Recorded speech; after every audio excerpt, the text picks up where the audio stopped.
the end zone. He's got Simpkins caught in for the touchdown. Deshaun Simpkins with the snag. Looking left to Sims Marshall. Home run! Down for Jalen Marshall! He's got a touchdown!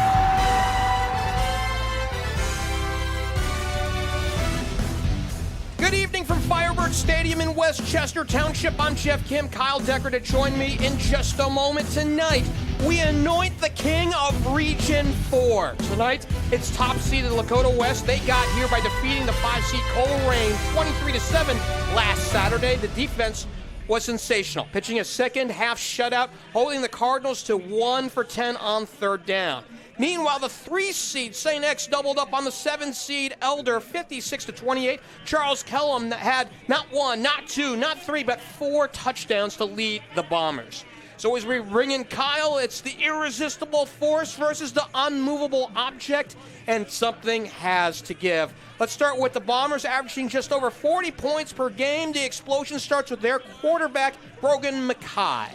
Brogan McCaughey, the junior, 6 foot, 170-pound junior, is incredible to say the least. Over 2,000 yards in 9 games, 22 touchdowns and 6 interceptions.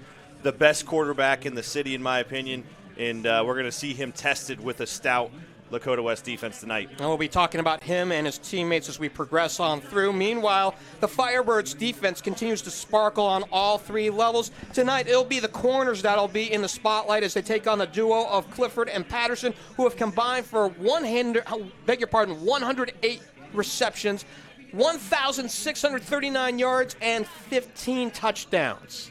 Yeah, in the 18th year for Coach Steve Specht, he says this is the best wide receiver group he has, and it's deep. And they have a Max Clare coming back on the tight end position, who came back and scored a big touchdown last week. Once again, that's a huge statement. One of the best programs, not only in the state but in the country, the best wide receiving group in the history of St. X Bombers. Lakota West is led by Tom Bolden in his second year with the program, 15-4. Overall, in his 14th year, 157-25.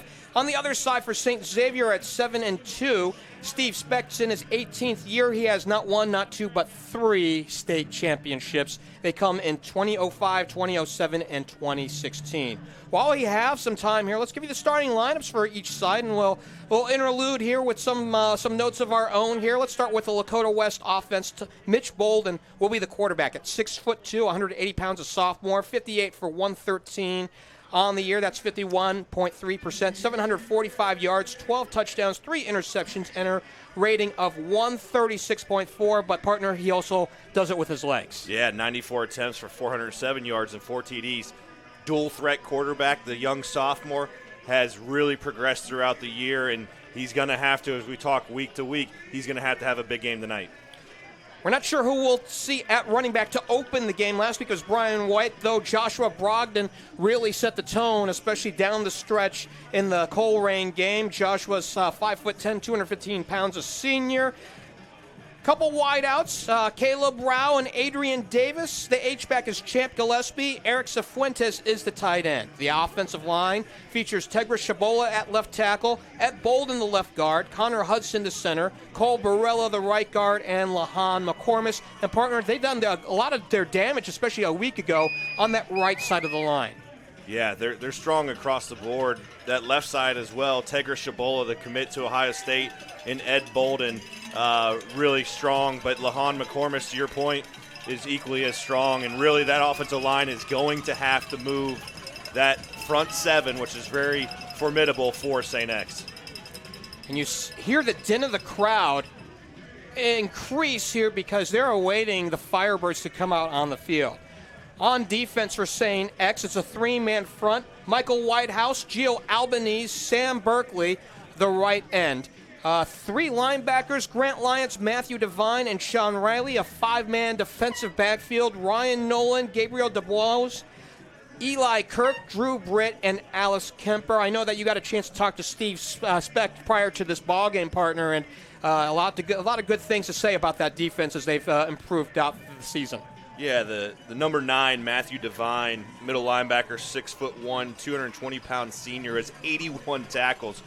He said this is one of the best compliments I think you can have as a young man. Outside of Steve Specht's son, Hayden and Cameron, he said Matthew Devine is the best player and kid he's coached as far as the overall leadership. And that, speaking of a school that produced Luke Kuechly and many others, Matthew Devine, number 9, is going to be a guy to watch for. Right in the middle of that defense is going to have to play really good tonight. And he is committed to the Air Force Academy, so you know what he's going to do at the next level. As we're still waiting for both teams to come out. In fact, we see St. X assembling out on the far sideline, and we're still waiting for Lakota West to come out and bust through their flags and their banners to get on the field. Let's go and take a look at the other side of the offense and defense. And as we await here, and here come the Firebirds, and here comes St. X. The St. X Bombers on offense feature number 15, Brogan McCaughey, 6 foot tall, 175 pounds, a junior. 146 for 209 this season. That's 70%. He's passed for 2,023 yards, 22 touchdowns, and 6 interceptions. He's got a rating of 180.2. Can we count that high? I mean, this is almost like playing a video game. It's like almost like, you know, this is just fantasy stats. These guys are incredible. Like you said, over 2,000 yards. Just put that in perspective. 22 touchdowns and 6 interceptions as a junior. He said of Sean Clifford and Chase Wolf, Sean respectively plays for Penn State and Chase Wolf for Wisconsin, both great quarterbacks. He says Brogan McCaughey can be the best quarterback of St. X in his time as 18 years as well. So big words for the wide receiver group, and then obviously great future for Brogan. Charles Kellum will open up at running back. The receivers are Liam Clifford, Jalen Patterson, and Terrell McFarland. We'll see Max Clare at tight end. The offensive line features Cameron Collins at left tackle, Jack Reneker, the left guard. The center is Brian Parker. Nick Ewell is the right guard, and Brady Cook is the right tackle. On defense for Lakota West, it's a 3-man front. Brian Henderson is the left end. Andre Profit is the nose guard, and Anish Vyas is the right end. 4 linebackers, Kwesi Jones, Aiden Miller, Jackson Kuwach, and Cameron Vargas. The defensive backs, the safeties are Silas Walters and Will Barber. The corners are Alex Safari and Jair Hollywood Brown. Hollywood is back in action last week. He played huge. 4 big stops on a critical drive against Coleraine. He's going to be matched up. We talked about it. Ohio State versus Penn State a day early. Liam Clifford, the best receiver for St. X, is committed to Penn State, and respectfully so on the other side of the field, matching up number 4, Jair Hollywood Brown, is Ohio State commit. So to see these two kids battle tonight is going to be special, especially for a championship here in Region 4. The referee is Jim Johnson. The umpire is Chris Burns. The linesman is Jamie Harding. The line judge is Chris Wilhite. The back judge is Kerry Frizzell. And the center judge is Billy Willis tonight. A good one here for the Region 4 final. The winner will go to the state semifinals and take on Region 3. That's the draw, and believe it or not, Region 4 will play home. Now, no matter who it is, whether it's St. X or Lakota West, the home field won't be here or at X's field. However, it will be somewhere apparently, as we're understanding it, closer to Cincinnati than maybe perhaps either the winner of the Springfield and Columbus game out to our northeast. So we're just about set to go here in this one. The black tops tonight and the scarlet numerals and bottoms for the home team, Lakota West. They are the number 2 team in the state of Ohio. It's the white uniforms tonight with the blue numerals and trim for visiting St. X. The Bombers come in ranked number 6 in the state of Ohio. So 2 versus 6 tonight. One of the things that we had noticed as we wait for kickoff here is that this is one of the top 10 matches in the country, according to Max Preps. So St. X will get the ball to start things off. The return men will be Liam Clifford and Gabriel Dubois. So Dubois on the near side to us and Clifford out to the far side. And Matthew Howard will kick things away from his own 40. The wind is dead here tonight. Game time temperature 45 degrees. And we'll know the winner of this one in 48 short minutes.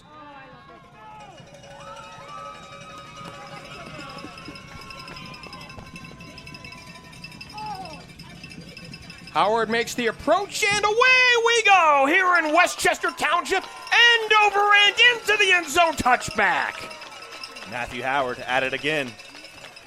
Was the guest of Tom Bolden's show, and Ty Bradshaw had the opportunity. He comes right out and keeps it moving with additional touchbacks. But we're going to see, Jeff, on this offense here after talking to Coach Specht, an up-tempo, as he said, lightning fast. Offensive coordinator Andrew Coverdale is one of the best-known high school offensive coordinators in this state.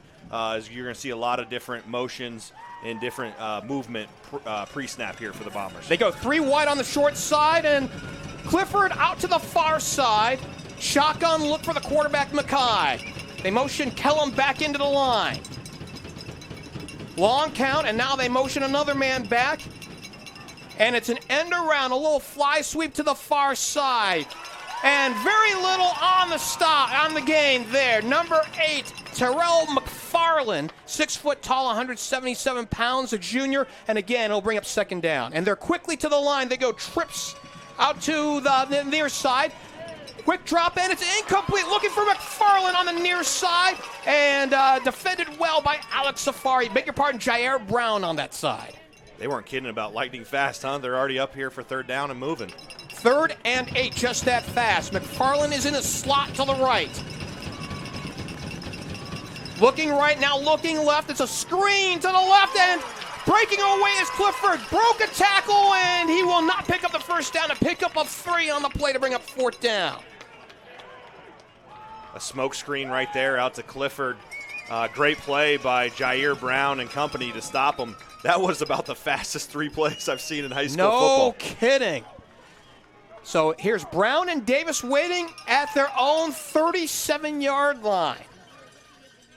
The punter is Gavin Vogelsong, and it's a little duck out to the far side across the 50, out towards the 45-yard line, 29 yards on the punt, and good field position to start things out for Mitch Bolden and his crew. Yeah, I think they're going to try to establish the run here. Coach Bolden in the offensive line, which has been super effective on the ground. As we mentioned, dual threat quarterback Mitch Bolden. The health of Cameron Good, he did not look great pregame on his ankle. He's coming off an ankle injury. I know we're going to see Brian White and Joshua Brogdon tonight too, who were both effective last week against Coleraine. So White gets a starting assignment. He'll line up left of the quarterback, and they go twins to the near side.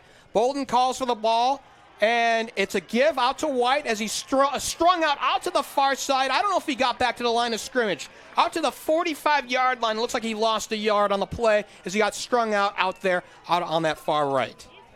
The Bombers have a 3-3 stack. They bring an adjuster up, really good player, Gabriel DuBois.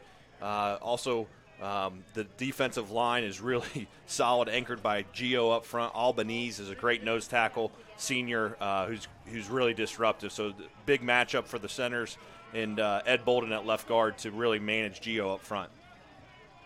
Twins to each side on second down. Second, and we'll call it a short 12. Deep drop with time, throwing to the left. It is incomplete out at the 45-yard line. Looking for Davis, it looks like, out on that far side, on that near side, beg your pardon, and defended by Brendan Bearswelt. Yeah, they had a simple, Jeff, right there, a go and a bench.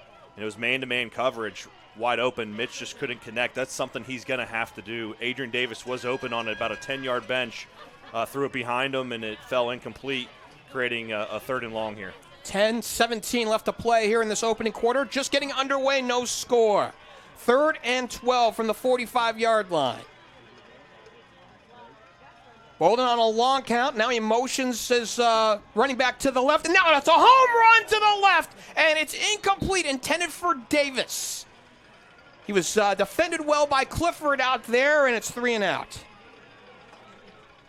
Yeah, they showed cover 2 there, and they actually brought the adjuster, Gabriel DuBois, on a free blitz. I think Mitch saw it coming in in the front face. He had a go route on the outside, and simply, I think he just dropped his elbow. It came out almost like a duck there, and well underthrown. And once again, Mitch, it's a huge game, and you can see with the miss on the bench route and then the missed throw there and 2 pass attempts, he's really going to have to settle in here.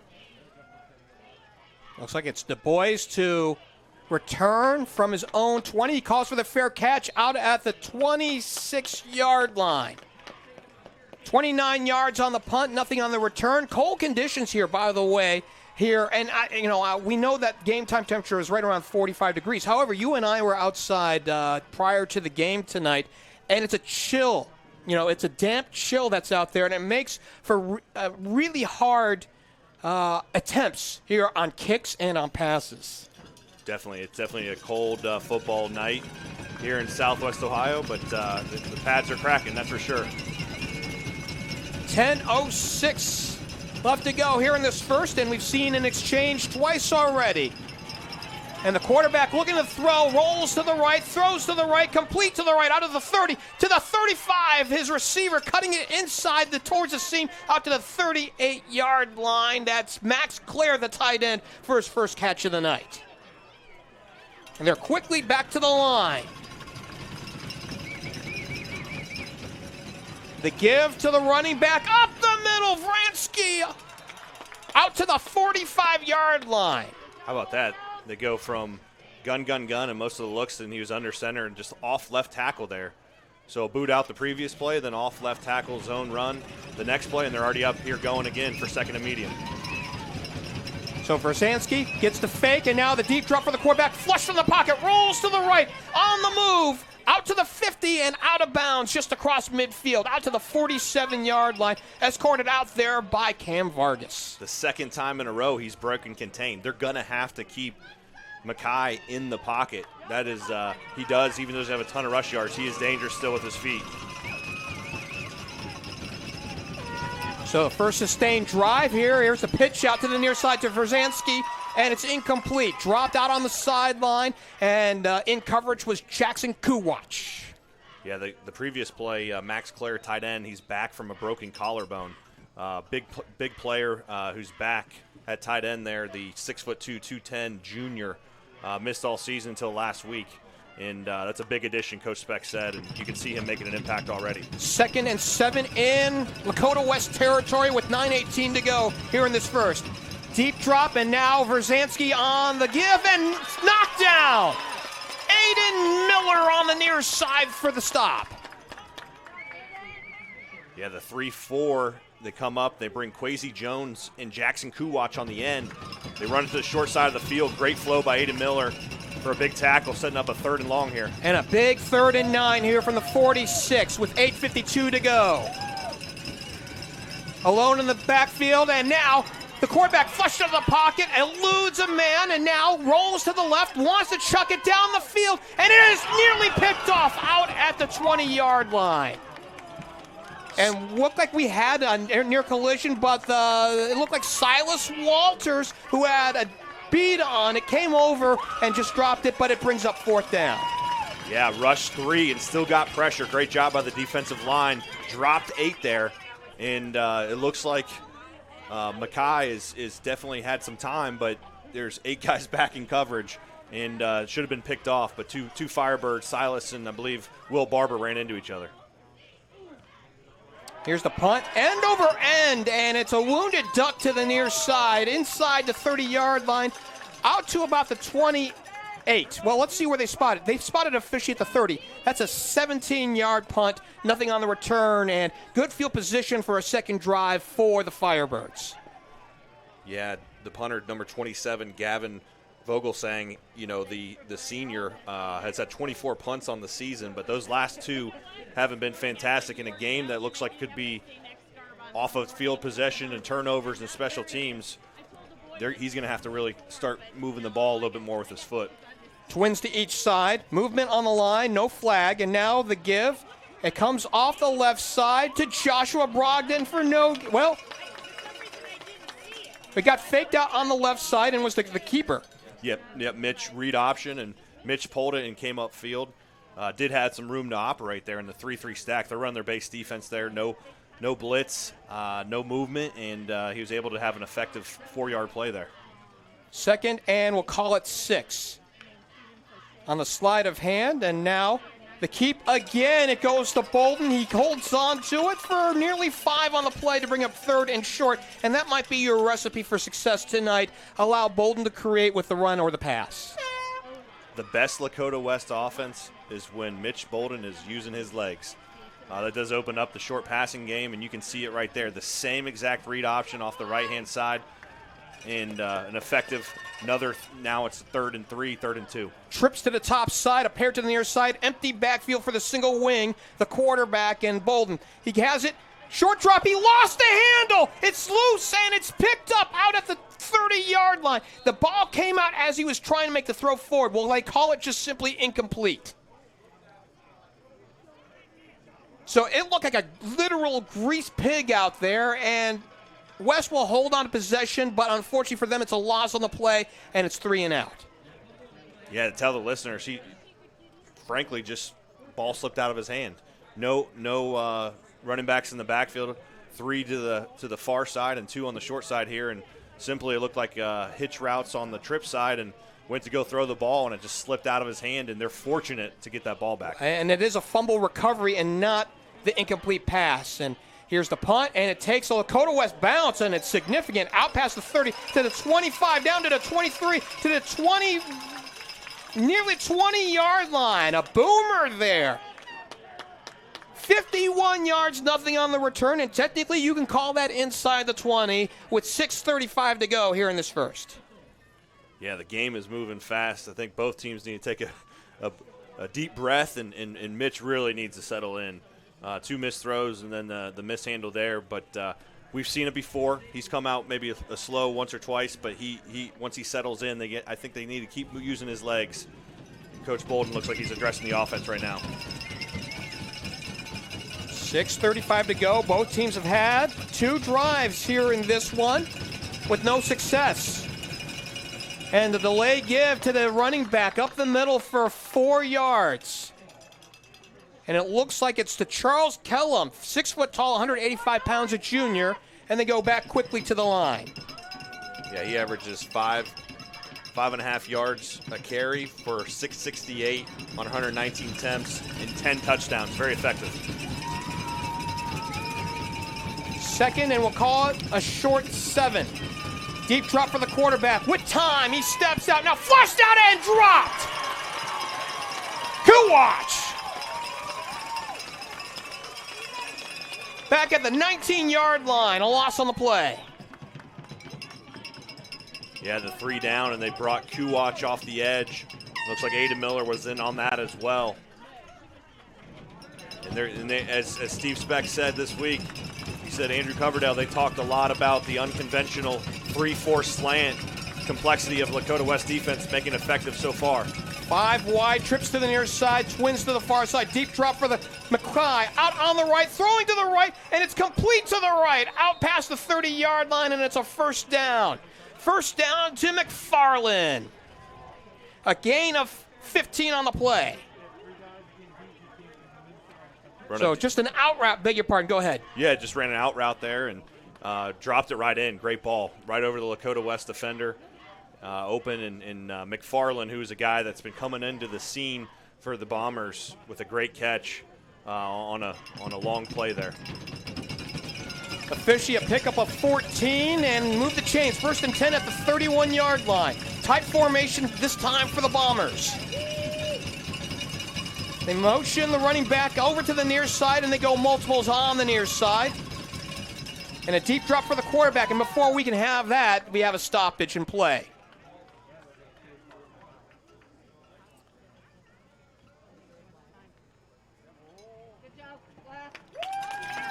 Well, I didn't think I'd ever see that delay of game by the Bombers offense after the first 2 drives. When he, like I said, he said specifically, quote-unquote, lightning fast, and sure enough, that's the way it was. But it looks like, as I mentioned, they're taking a deep breath. They're saying, hey, let's slow it down, maybe a little bit more surgical here. Let's identify the mismatches, and let's exploit, which they've done really well, obviously averaging over 40 points a game. They're super effective, and I think they're trying to find the way here against the Firebird defense. 1st and 15 at the 26-yard line. The ball's on the near hash mark. Twins to each side. And they motion Clifford out to the left and make it a trio to the left. He looks to the left, and it's incomplete. Intended out there for McFarland to bring up 3rd down. Big drop there. They actually brought the Mike and the Sam linebackers there I believe Vargas and Aiden Miller were coming in on a blitz. It was a great play call. It was a jailbreak screen, and he just simply dropped the ball. So break there for the Firebirds, and now setting up 2nd and 15. It's a long play here. 2nd down at the 26-yard line, and they go again, trips to the far side. Otherwise, it's a tight formation. And the quarterback, McCaughey, looking left.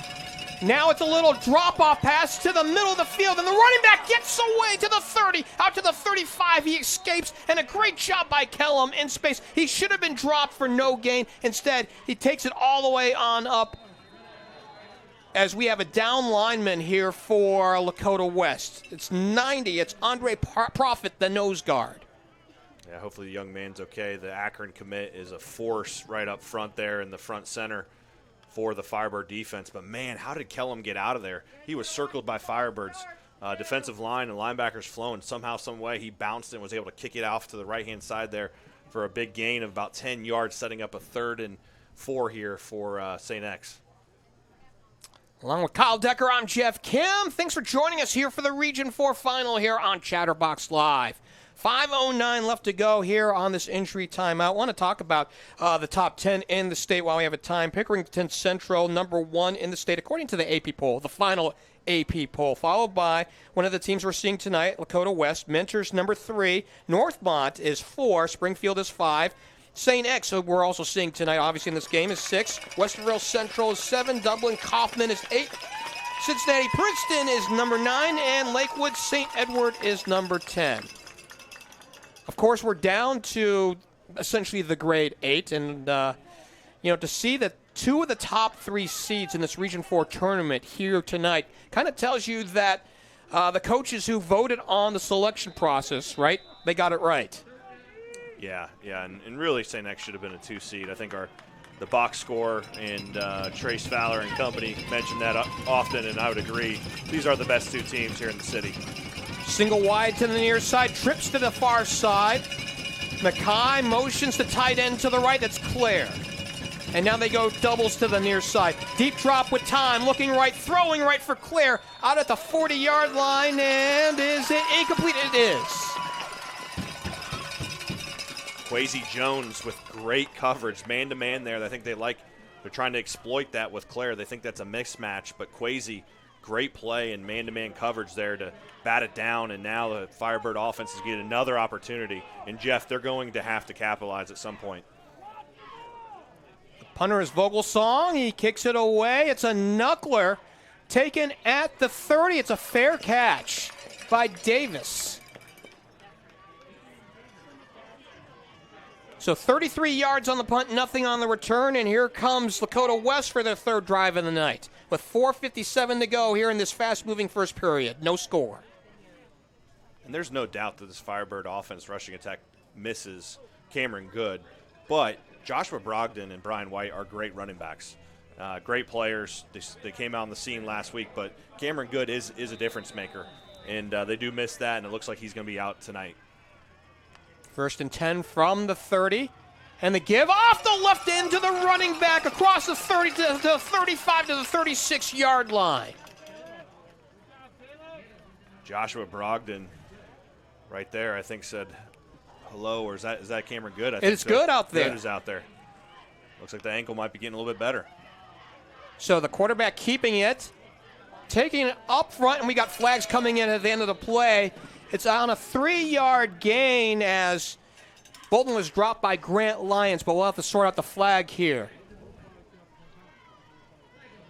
We talked about, I was just mentioning that Good being out, but did you see on that run, Gabriel DuBois, the adjuster, came up and he said, whoa, this guy, he comes downhill fast. Cameron Good runs with tenacity and some kind of fierceness. It's just a different type of intensity and physicality, I guess would be the word I'm looking for here. But it looks like it's going to be a personal foul, face mask against the Bombers, but it also offsetting holding against Firebirds to just replay the down here. So, again, 2nd and 4, deja vu all over again with 4:31 to go here in this first period. No score between the Bombers and the Firebirds. They set up on the near hash mark. You see Davis in a slot to the left inside of Caleb Rao.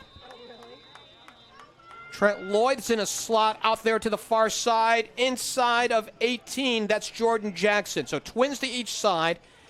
And they motion Davis back, and it's a fly sweep off the right side looking for some yardage. Davis has nowhere to go on second down. In a 3-3 stack, someone might, what is an adjuster? Well, adjuster is a guy that flows into the box. And Gabriel Du Bois is committed to Lafayette. I've been watching him. He's a force to be reckoned with. He gets from 12 yards back to the flat in a very quick period. I think he's eyeing, obviously, the ball, and he's kind of a ball hawk here. So we see Gumbo come out, and Brian White will take his place in the backfield. And then he'll actually line up in a slot to the right. So an empty backfield for the quarterback, Mitch Bolden, on third down. 3rd and 4 at the 36. He wants to throw. He throws. It's incomplete out of the 40-yard line. Intended out there for White. Matthew Devine was in the vicinity defending. Yeah, Mitch, a little hitch route. Looks like he's holding his left side a little bit. Not sure if that's bothering him. We'll keep an eye on that. But simple. They like, I guess, in third down, the Lakota West and Tom Bolden likes the 5-wide look and man-to-man look, thinking the hitches. They've run that a couple times here so far, just not able to complete the ball. Here's the punt from Rao. And he'll back up the return man out to his own 30, and it takes a favorable bounce for Lakota West momentarily, and it pops back the other way for St. X out to the 25-yard line. 39 yards on the punt, nothing on the return. So the punting game, the exchange of field position right now has been to the benefit of Lakota West. Yeah, Caleb Rao with the leg. Most people see him making the impact with the hands at wide receiver position, but number one, Caleb Rao, the senior, with some big punts here. The previous one was down to the 20, and that one's close to the 20, and that's setting up the Firebird defense with, as you mentioned, great field position and one of the best defense that allows, once again, this is mind-blowing, 5.13 points a game. So it's, as you mentioned in the pregame, we got an offense that scores 40 and a defense that lets up 5. Where's the rubber going to meet the road here? 1st and 10 at the 25. They set up just inside the near hash mark. McCaughey's in the pistol. Trying to see if it's Kellum or Versansky in behind him. Looks like Versansky. Trips to the far side, and we've got a stoppage in play.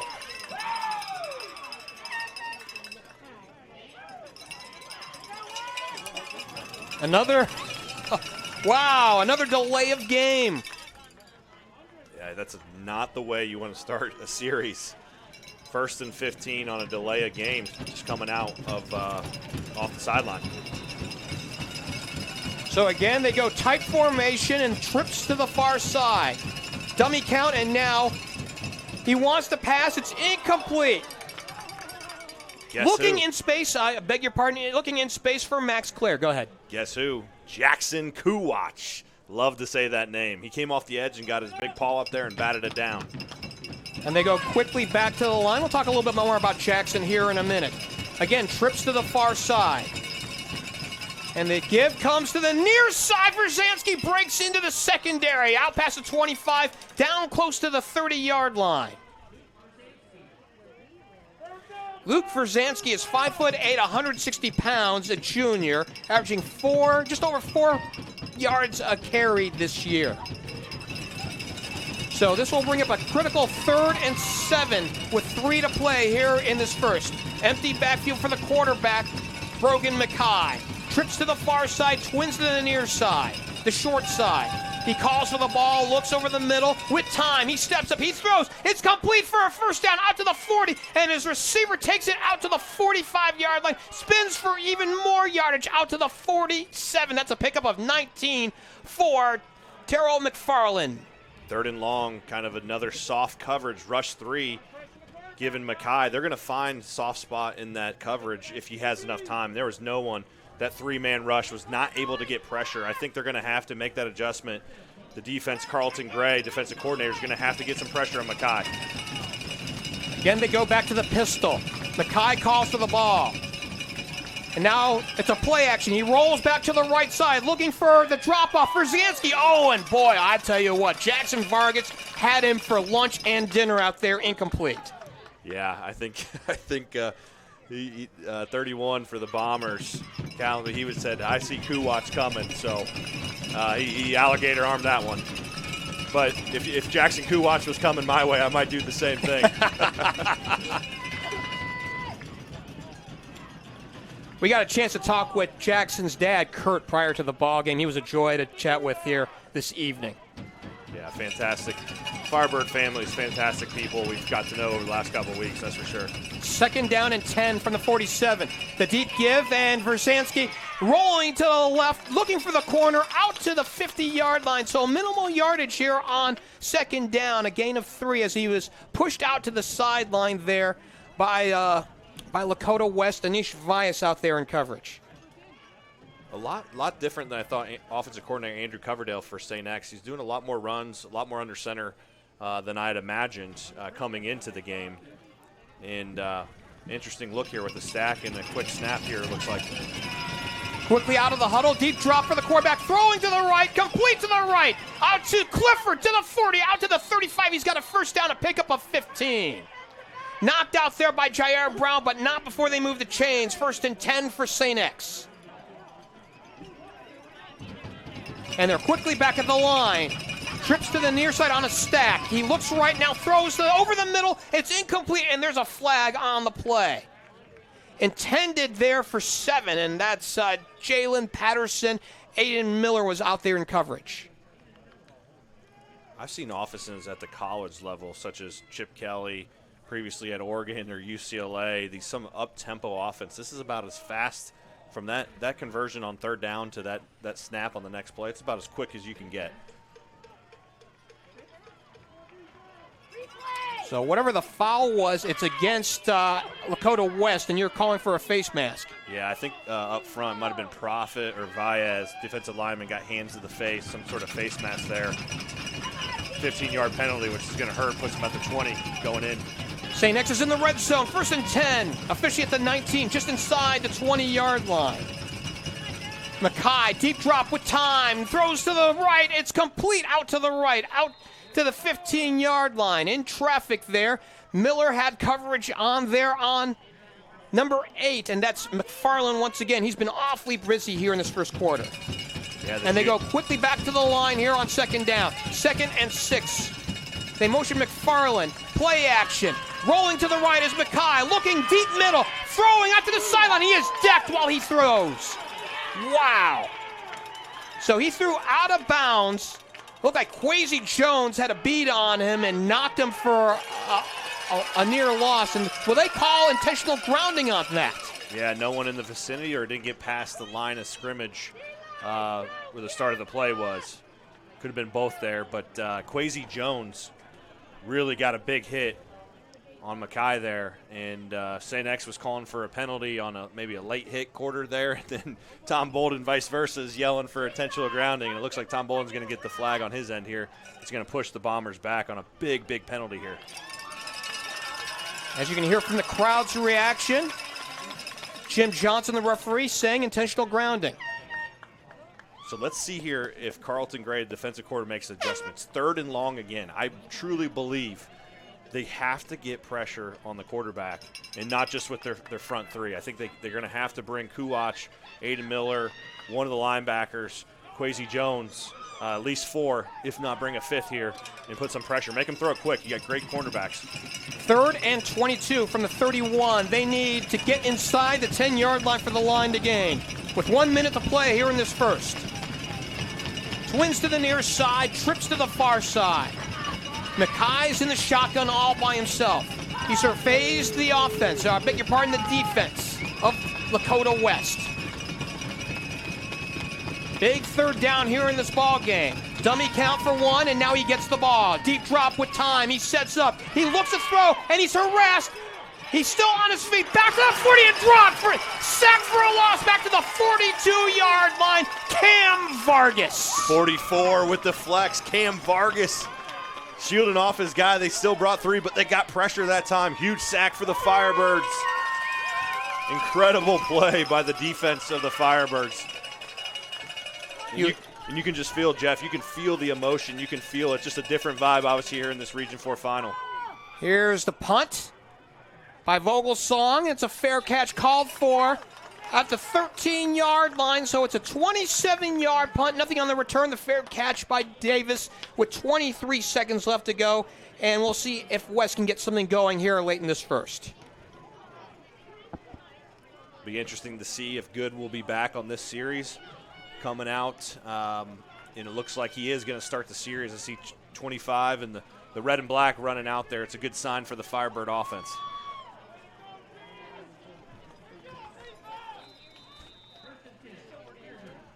Bolden's in the gun, trips to the short side, the near side.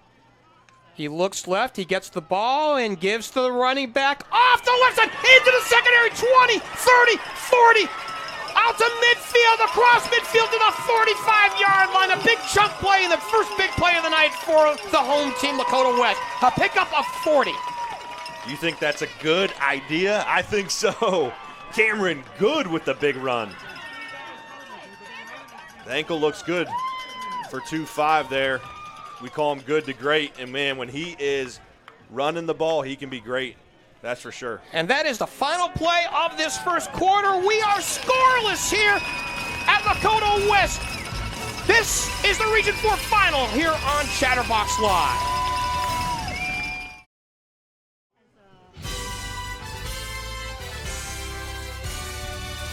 We're through 12 minutes here in this one, scoreless here in Westchester Township. Along with the birthday boy, Kyle Decker, I'm Geoff Kim. Thanks for joining us here. It's the Region 4 final here on Chatterbox Live. By the way, while we got a quick second, happy birthday, partner. Thanks. I knew you were going to try to bring that in there, but I appreciate it. But I say 35 and alive. I just told everyone my age, but people thought that was pretty funny, especially considering the times. But thank you, partner. It's been a I got 3 words for you on that one. Still a kid. But, hey, it's not about me. It's about these kids tonight. But I appreciate it. Thank you, partner. Joe Meehan is producing us tonight. So is Trace Fowler, my main man here in the booth tonight. I'm glad that my partner, my erstwhile partner, and I think he's in the booth tonight really so that we can talk about basketball here after we're done with tonight's game. So we switch sides of the field. 1st and 10 at the 46-yard line. And Lakota West will go left to right on what used to be your old radio dial. Trips to your right side. And Bolden's in the backfield, obviously as the quarterback in the shotgun. He's got a running back to his left.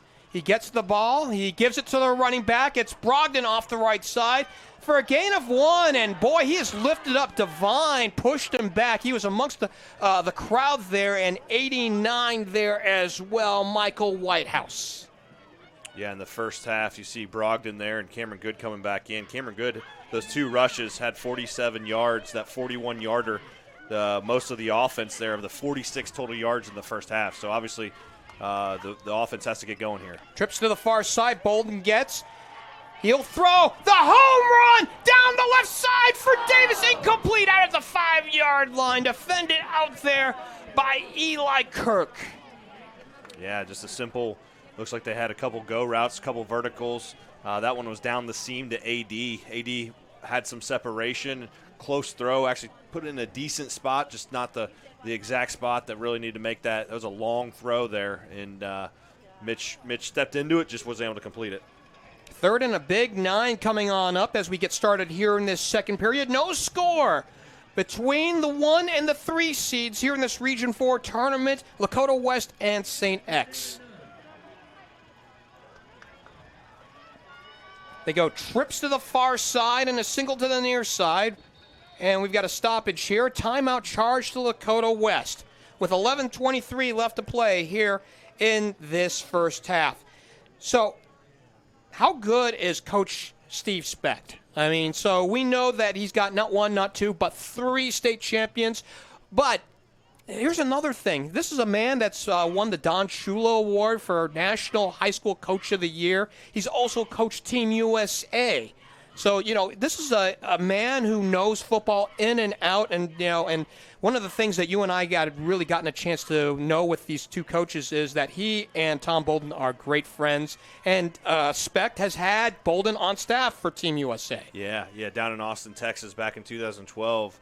The 2 coached together. Steve Specht was the head coach, and Tom Bolden was a defensive coach on that team. And they almost lived together, they told me, for about a month down in Austin, Texas. They got to know each other very, very well. I think they were friends before, and that just kind of put it together. And you could tell talking to both. They really, truly care about each other. It's a genuine relationship. They just don't say it out in front of the cameras. You know, when it was one-on-one, you could really tell they enjoyed each other's company. And, you know, they look forward to these games. They say, you know, outside of the 2 hours, 2.5 hours they play each other, they're great friends. But in between these lines, they really want to obviously beat each other. Well, I got a little story about their friendship, and I'll get that after this next play. 3rd and 9.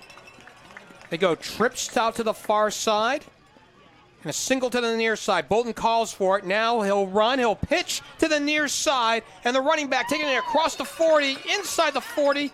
On down, it's Trent Lloyd, who started as a wing back and picked up about 6, maybe 7 on the play, and he'll bring up 4th and short.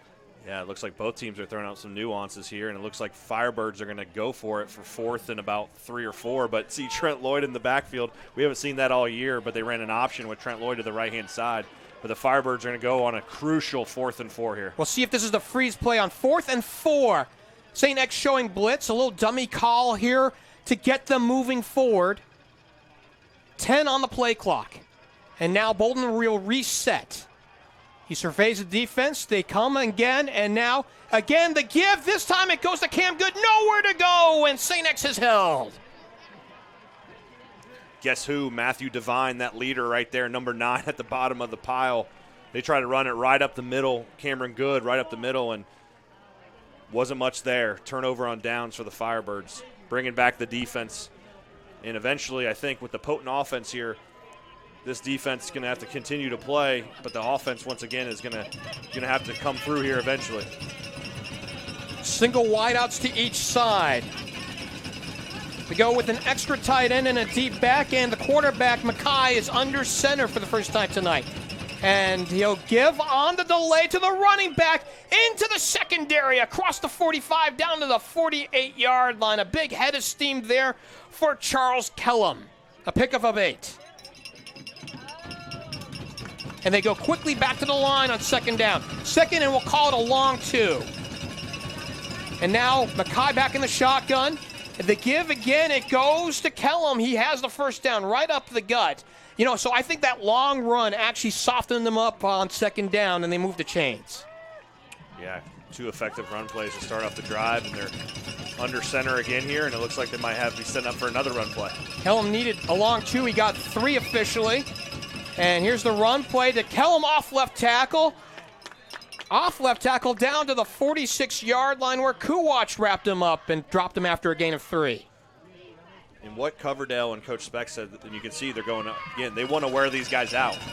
You know, offense not moving the ball, them have to run fast here. Delay, and now a play fake out to the right. Quarterback rolling right. McCaughey looking downfield, now looking left. He throws left for Kellum into double coverage and incomplete.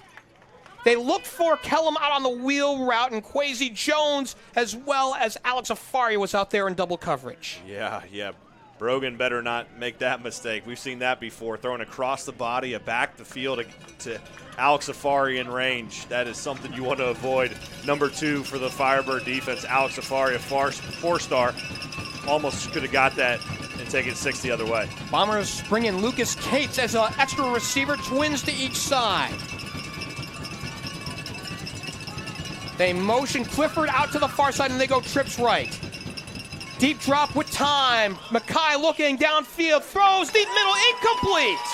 He skipped it out in front of his intended receiver, Jalen Patterson, out at the 40-yard line, and they're going to have to punt it away on 4th down. And what do they teach defensive linemen? Get your hands up when they're about to throw. And Andre Profit, big number 90, senior, huge play, got deflected, went down in the ground, and Firebirds offense is going to get another chance here. And they've been in Firebird territory, but they've not been able to capitalize.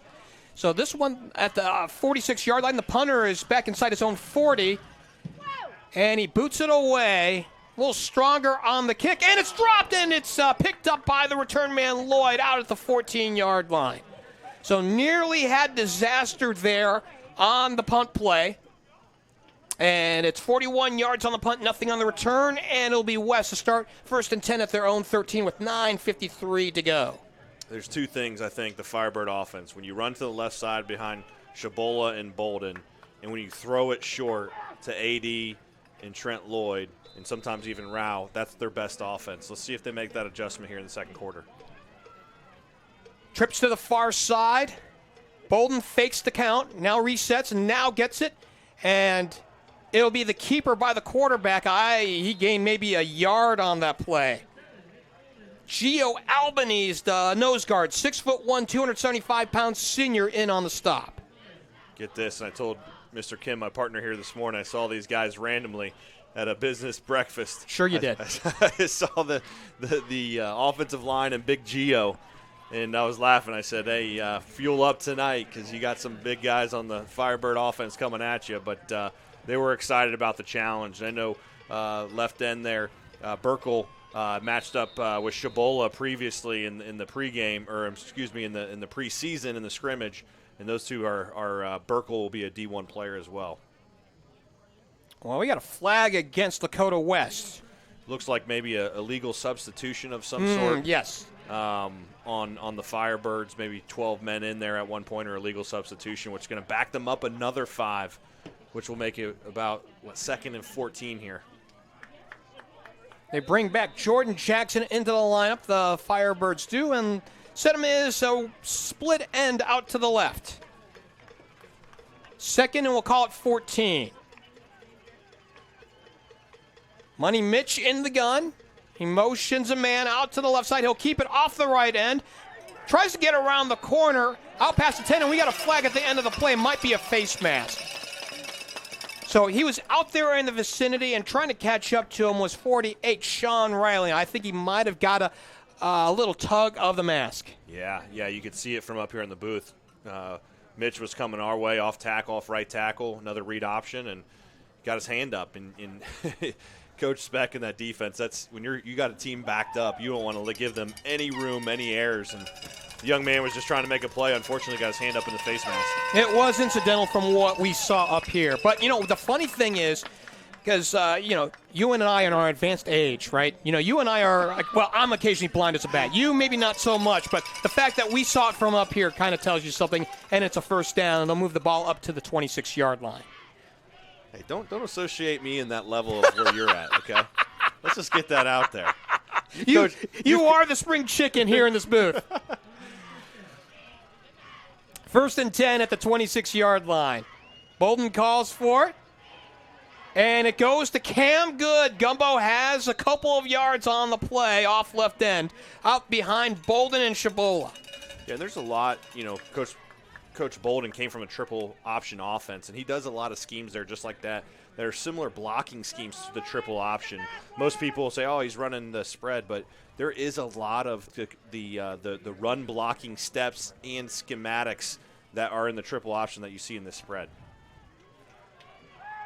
Twins to each side with 8:08 left to go till halftime. No score. Bolden wants to throw. He throws over the middle, incomplete, out of the 40-yard line, intended for Caleb Rao, and it was a fastball that was down and away from Rao to bring up 3rd down. Yeah, slant arrow, pumped real quick to Lloyd in the flat, had Rao cross in the middle, and it was there. I like that play. Once again, we talked about that, short throws, slants, right, and it's there. They're just that slight difference off there. Good comes out, and Brian White will check back in, and Tom Bolden has freely substituted at the running back spot tonight.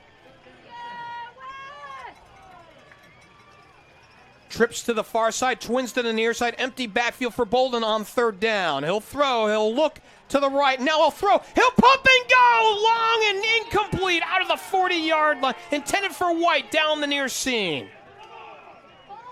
Apparently, there was some bumping out there with 4, Eli Kirk, but no flag. And that's the difference on 3rd down.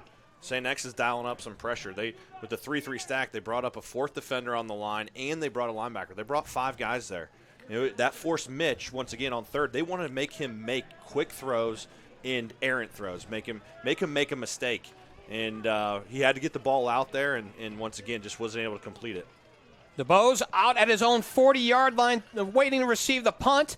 and it takes a bounce at the 45 and a favorable roll again inside the 35 down to the 32-yard line. 39 yards on the punt, nothing on the return. If you could tell me the MVP of the first half would be Caleb Rao punting the ball, I would say you're crazy. But the young man is making another great punt, right? I mean, it wasn't maybe as far as he would have liked it, but wasn't no return and a good plus-minus there for the turn of possession. 7:46 left to go. Another exchange of possession here. And it's McCaughey. He'll come in under center, and they go traditional, an I formation. And the give to the deep back off the right side and into the linebacking core, across the line of scrimmage down to the 37-yard line, a pickup of 5. Coming off the first quarter, they had 9 rushes for 16 yards. We'll see what the second quarter stats say, but they've been running the ball really effectively here in the second quarter. Now they go triples to the near side, and now Brzezinski will dot the I in an I formation, and they bring McCaughey in and under center. And they go under Brzezinski into the secondary to midfield, out to the 45-yard line, and inside the 45 to the 43. That was one thing this week that Coach Speck said. He has not been too happy. He actually said terrible week 1 loss to Brownsburg, the offensive line play. The offensive line, all juniors, all in 11th grade, are moving the ball tonight. 19 yards on the pickup, and they move from trips left into the I formation once again, behind the quarterback. And the give again to Brzezinski off right tackle. A little less on this as he pushes across the 40 out to the 39-yard line, out in the area of Brian Henderson. Yeah, behind the big tackles, Brody Cook and Cameron Collins. Big guys on the corners there for right and left tackles each side, making some impact. Charles Kellum will dot the I this time.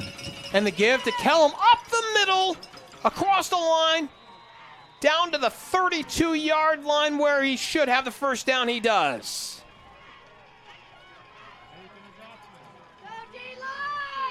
They're going to spot him at the 33, and they go quickly to the line.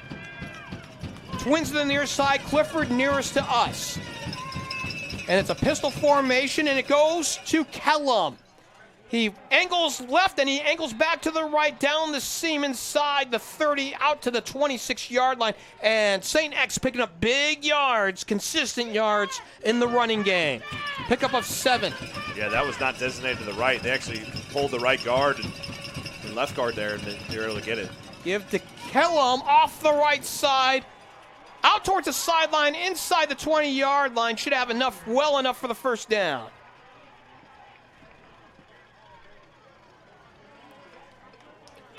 And we're getting to the side of the field where we don't have as great a visibility. So the ball's at the 19-yard line. And it's 1st and 10, and another opportunity for St. X inside the red zone. They motion Kellum into the backfield. I formation, and again, Kellum, he gets knocked down right at the line of scrimmage. Kwesi Jones the first to reach him and knock him down for no gain. Yeah, Kwesi coming in free off the outside linebacker position, and get a big shot there on the running back. But it looks like they've continued to give the looks of a spread, and they go back with these motions and running the ball right off the right and left tackles. And here's the give. Brzezinski into the secondary, out to the 15-yard line. Behind the blocking of Chase Erie, who's been in the backfield with him on these run plays. Now it's going to be 3rd and 7. It's going to be interesting. They've been run, which is a little atypical of this St. X Bomber offense. Do they throw the ball here? And it looks like they're going to do this stack again and try to confuse the Firebird defense. A stack huddle here with 17 on the play clock, and now they come to the line real quickly. Tight formation, quarterback in the shotgun. And the quarterback wants to throw, looking left, flush from the pocket, now rolling to the right, looking towards the end zone and throws, and is it complete? It's incomplete out of the 8-yard line.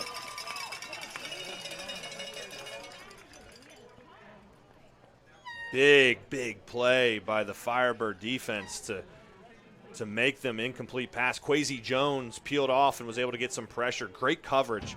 Let's talk about the secondary of the Firebirds with Jair Brown and Alex Safari, Silas Walters, Will Barber playing a great first half, and that was a huge third down coverage right there. Out of the hold of Brennan Bearswilt, it's Mason Roll Miller. A 32-yard attempt on the near hash mark. Beg your pardon, the far hash mark. Good snap. The kick is away, end over end, to the goal line and through. So first blood drawn here with 4:17 left to go here in this first half. 3-0 St. X on a 32-yarder by Roll Miller. Bend but don't break for the Firebirds. Not ideal to go down 3-0, but once again to come away where they were not able to stop. It was first down after first down. And the Firebirds did a great job of forcing a 3rd and long, and then the secondary comes in clutch with great coverage, and Quasi Jones there with pressure, able to stop them to hold them to 3 there. That drive took up 10 plays, 3 minutes and 29 seconds. They drove, as we're trying to do some quick math on the fly here, 35 plus 18 is 47.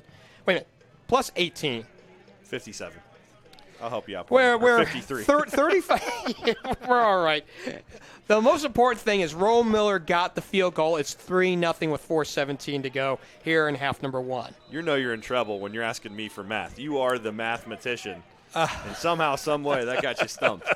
But nonetheless to say, it's 3-0 the Bombers, and Firebirds once again are going to have to make some movement on offense. Roll Miller to kick it away, end over end. And it's Davis at the 3. 5, 10, 15, 20, out the near hash mark to the 25-yard line, and a good starting position here for Lakota West. And something, once again, not to keep referencing my conversation with Steve Speck, but they wanted to make Mitch throw the ball. They knew that was the point of focus. They're going to stop the run. And so, once again, how do they start to throw the ball effectively? Keep it short. Run those smoke screens. Run those quick, short routes to Adrian Davis and Trent Lloyd, and run the ball with Cameron Good or Joshua Brogdon on the left side. Twins to each side. They motion Lloyd, and now Lloyd on the end around, knocked down in the backfield. So I don't know if St. X just blew it up, but it's a loss on the play. Grant Lyons blew it up for a loss. Yeah, outside linebacker came in on a jet sweep to Lloyd. Lloyd, I think, got up holding his stomach a little bit. Huge hit by the 6'2", 220 junior linebacker. 34 tackles and 3 sacks. He's a force, Grant is, for the St. X Bombers. And it looks like they're going to bring Trent Lloyd out maybe to have him checked out from a medical evaluation. Not really sure.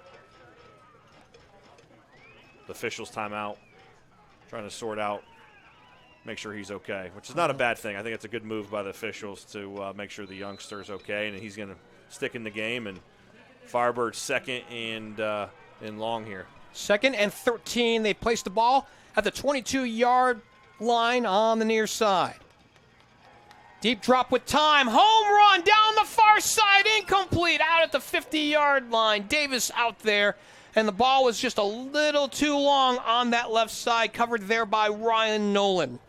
Yeah, Nolan's got, he's not only he's a long snapper, he's a backup quarterback, and he's one heck of a cornerback. The 6'3", 182-pound junior is a very versatile player, and he's got length there. And I think that 9 route, that deep ball with his length at 6'3", and Davis being much smaller at 5'10", at most, right?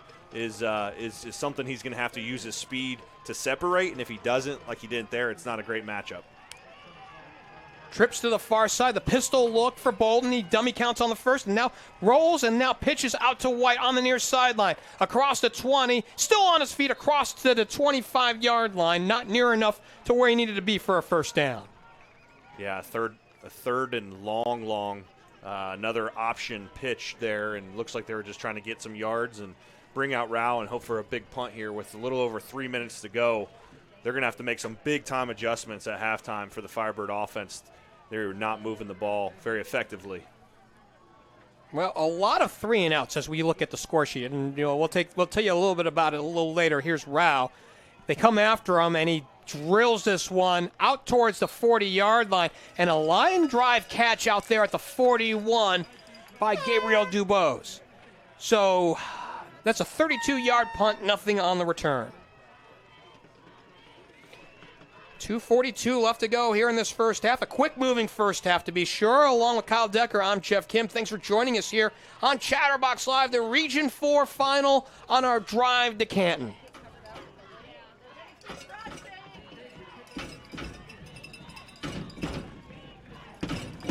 Ball's on the near hash mark at the 41. And the quarterback in under center.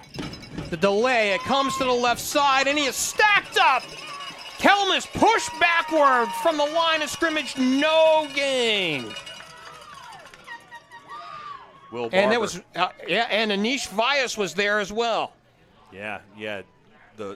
They always say circle, get to the ball, right? As a defensive strategy as a coach. And the Firebirds are flying to the ball. Vyas, Will Barber and company, everybody's in on these tackles. Second down. Pistol look for the quarterback. McCaughey, delay, play action, wants a home run. Now nothing downfield. He'll roll to the right. In traffic, chased out by Kuwatch across the 40 out to the 42-yard line. They're going to give him forward progress, I believe, to the 43. These four-star cornerbacks and great safeties are playing some coverage. You know, Liam Clifford is by far statistically the best receiver in the state of Ohio, and Jair Brown and Alex Afari are on lockdown. These guys are playing some ball out there, and this defense, give them credit, they've been on the field a lot, and they're still out there making plays. Another 3rd and long here. 2 minutes to play till halftime. 3-0 St. X. McCaughey's in the gun. He motions McFarland back to the left and makes it trips to the left. Deep drop, now looking left. It's a screen to McFarland in space. Out towards the 48-yard line, and a good stop out there. Trying to see 11. 11 is Joshua Fussell, the nickelback for Lakota West. Yeah, Joshua Fussell's made some big plays in the last couple of weeks when he comes in on nickelback. He is an effective player. You talk about a guy coming off the bench. In most high schools, he'd be a starting cornerback. Great play by Fussell, and another 4th down and 4 here for the Bombers. Looks like they're going to roll out the punter with 1:20 to go.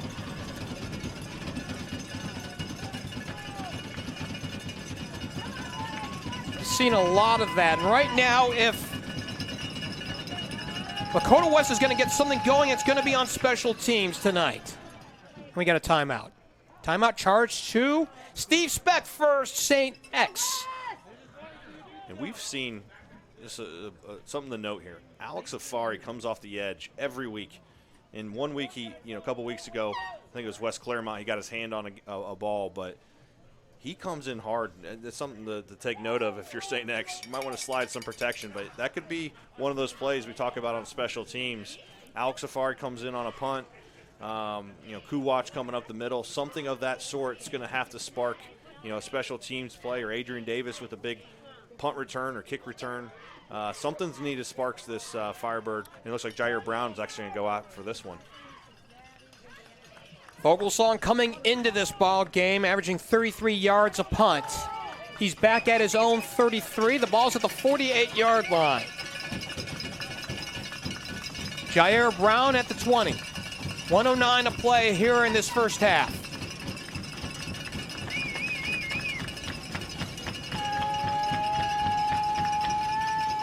They come after the punter, and it's a spiraling kick out to the near side. Brown telling everybody to get away from it. It takes a favorable roll for St. X on down to the 12-yard line.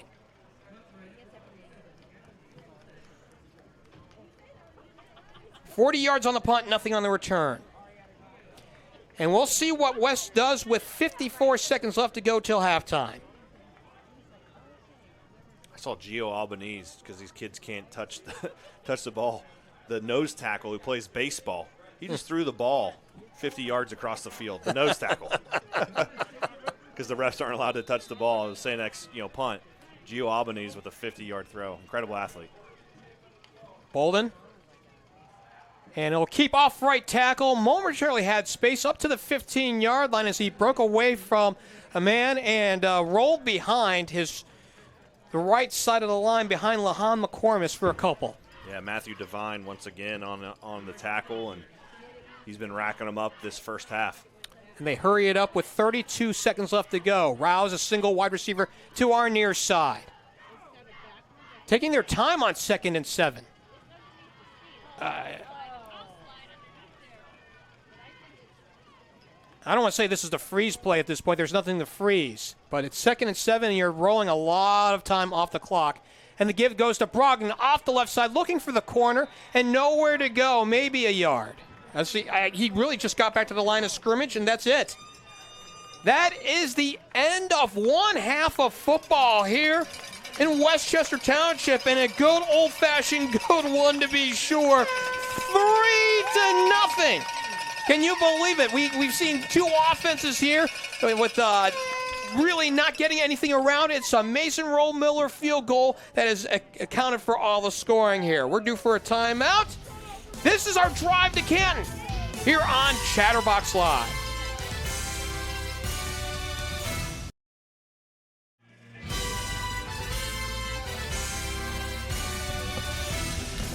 We're at the half, 3-0. You'd think this was a baseball game. Tonight it's a football game, and the only score coming on a field goal here so far this evening. Along with Kyle Decker, the birthday boy, I'm Geoff Kim. Glad to have you along. Week number 10, it's the Region 4 final here on Chatterbox Live. You got some first half numbers here to go down through. Yeah, some really interesting stats here between the two.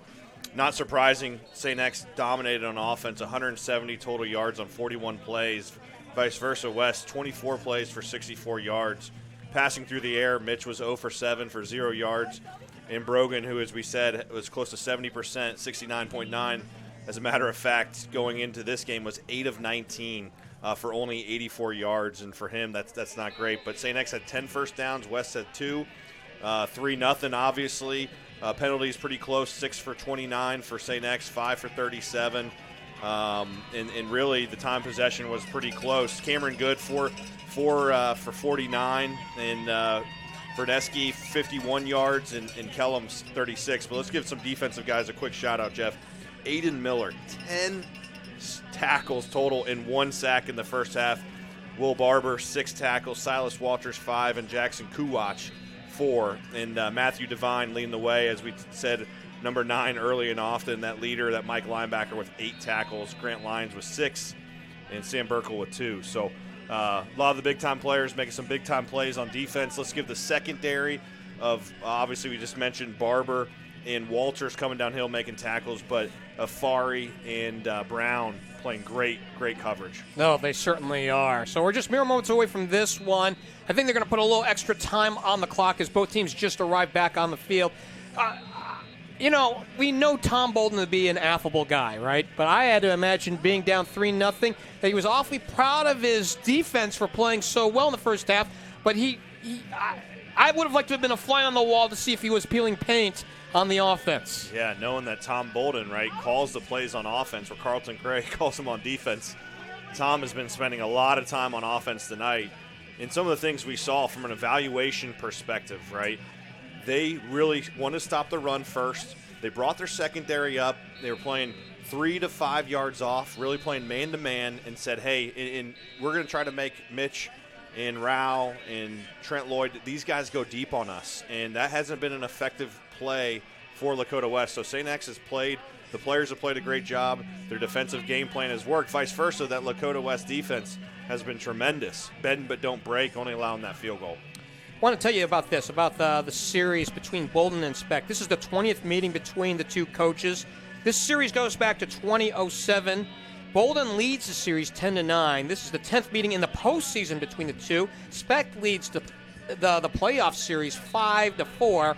The last meeting in this series came when Bolden was at Coleraine on November 2nd, 2018. The Cardinals beat the Bombers 35-9. Coleraine that night racked up 319 yards and 5 touchdowns on 38 carries. Incidentally, the last regular season meeting between these two coaches came earlier that year on September 1st. Coleraine won 14-12. Liam Clifford, and think about this is 2 years ago, had 3 catches for 64 yards and a 42-yard touchdown involved in one of those catches. So I think, we had some expectations that there was going to be some scoring in this game, and the fact that it's 3-0 through 24 minutes, I'm a little surprised. How about you? Yeah, I mean, I really thought the air raid offense here of St. X, and really Liam Clifford, as you mentioned, one of the top receivers in the state, was only at 2 catches for 20 yards with a long of 16. Just put it in perspective, against St. Ignatius High School, a traditionally strong program, he had 12 catches for 300 yards. So give, once again, the lockdown defensive secondary, as advertised, the first time they've really been tested has been tonight with a true passing attack with St. X. Great defensive battle, give both teams credit. But it is surprising to your comment there is that we thought there would at least be a little bit more points scored in that first half. Be sure to stick around after the game, by the way, for the box score. Reed, Sean, and Trace will whip around the region and get you up to date on tonight's action. And also for the Headlines Play of the Night, brought to you by Headlines Apparel. Right now, what is your pick? Right now, I would say, man, it's hard. There wasn't a whole lot of plays in that first half. No touchdowns scored. I guess I would give a couple of the big plays in tackle for loss by Matthew Devine. He was all over the field for St. X, obviously shutting out the Firebirds, but not a whole lot. So hopefully I don't have to choose from the first half, Mr. Kim. But speaking of the box score, real quick, Trace Fowler is hot. So if you want to hear some guy coming in hot in the box score, it's going to be a must-see. Tune in to those guys. And we better give Spurlock and I'll call him Minnie Mouse because that's my guy, Reed Mouse. He's coming in hot, fellas. So tune in. He's got some things to discuss. What you're saying is you're giving Reed and Sean a heads up to be ready. Yeah, I think you know what? We're a passionate group here at Chatterbox Sports, and that's what makes us different. We bring energy and enthusiasm, passion and purpose, which we're going to bring here in the second half. The kick from Max Clare from his own 40, and away we go. And here in half number 2, out towards the goal line and out. It's a touchback. So Lakota West will go left to right on what used to be your radio dial here to start off half number 2. And again, to reset, they're in the black uniform tops with the scarlet numerals and pants, the black helmets with the red trim. And meanwhile, on the other side, it's the white uniforms tonight with the blue numerals and trim for visiting St. X. The 1 versus 3 seed here on 1st and 10. And we'll see if the halftime pep talk by Bolden does any wonders for his offense. Down by 3. 3-0 here in this ball game.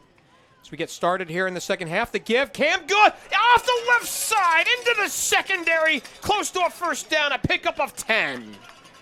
Yeah, he averaged 12.3 yards a carry for 4 for 49. You can add another 5 for about 60 now. Super effective, about 12 yards a carry. That's a guy that has been the difference maker for the team, and it's good to see he's healthy here in the second half. His nickname is Gumbo. So Gumbo for 10, first down, and the keeper this time for Bolden into the line. He is stacked up right up the middle.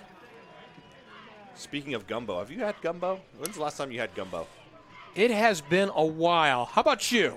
It's been a while, but the funny thing was when we went down to interview young Cameron Good, and he goes, will you mind calling me Gumbo? I think both you and I both laughed, but it just shows the personality of this youngster. He is a very energetic, we'll use it that term. Gumbo, they call him. Cameron Good is a difference maker. No gain for the quarterback, 2nd and 10. Bolden calls for it, wants to throw. Hey, he lost the handle. He'll have to fall on it back towards the 20-yard line. The ball literally just fell out of his right hand. I wasn't a good quarterback, but I did play quarterback. And I don't know if I ever had that throughout my tenure in practice. Thousands of practice happened 2 times in a short span. So I don't know if it's the cold air. To your point, Jeff, at the beginning of the game, you said the cold does affect, and it does make it more difficult. A cold, damp, wet ball, as we said, it's a cold, damp night, does make it more difficult to grip. But that really puts them in a 3rd and 20 situation here with 10:33 in the third quarter. Not a great opportunity, so it looks like they might have to be conservative and punt it again with Rao. On third down, Bolden will run. Now a pitch to the right, and the runner will take it across the line of scrimmage for a gain of 2. Down the near side, Trent Lloyd again, and he was covered out there pretty well by Grant Lyons. He got some help by Giovanni Albanese. So 3 and out. And what had some promise, actually not 3 and out, but they'll have to punt here. What had some promise to start off this drive ends in a punting situation. Right, first play. Cameron Good off the left tackle behind Ed Bolden and Shabola, which is a great formula. High snap, but it's pulled down by Rao, and a good job. It's end over end out to the 50. He's lucky to get it away as it rolls out of bounds in front of Cy Walters out at the 43-yard line. Mercy. That could have been awful, awful for Lakota West. The benefit of putting an athlete at quarterback like Caleb Rao is that right there. Those that can't see, he had to leap up in the air, snag the ball, bring it back down, and still made a pretty good punt. You know, in the first half, he had 5 punts for almost 200 yards, close to 40 yards a punt in that first half, and another huge play there by Rao. 34 yards on the punt, nothing on the return. Here's St. X on offense for the first time in the second half. Dummy count, and they now motion McFarland to the right. They go trips to the right, empty out the near side, and a flag coming in from the backside. There was 9 on the play clock, so it's not a delay of game. It is a false start, however. How many first down penalties of those penalties in the first half? You know, they had 4 penalties for 42 yards, and most of those were on first down on offense. It's not ideal situations for Steve Specht and Andrew Coverdale. They go trips to the far side, and the delay, it goes to the running back off the left side, pushing forth to the 45 and then push backwards. Charles Kellum on the carry, and they go quickly to the line.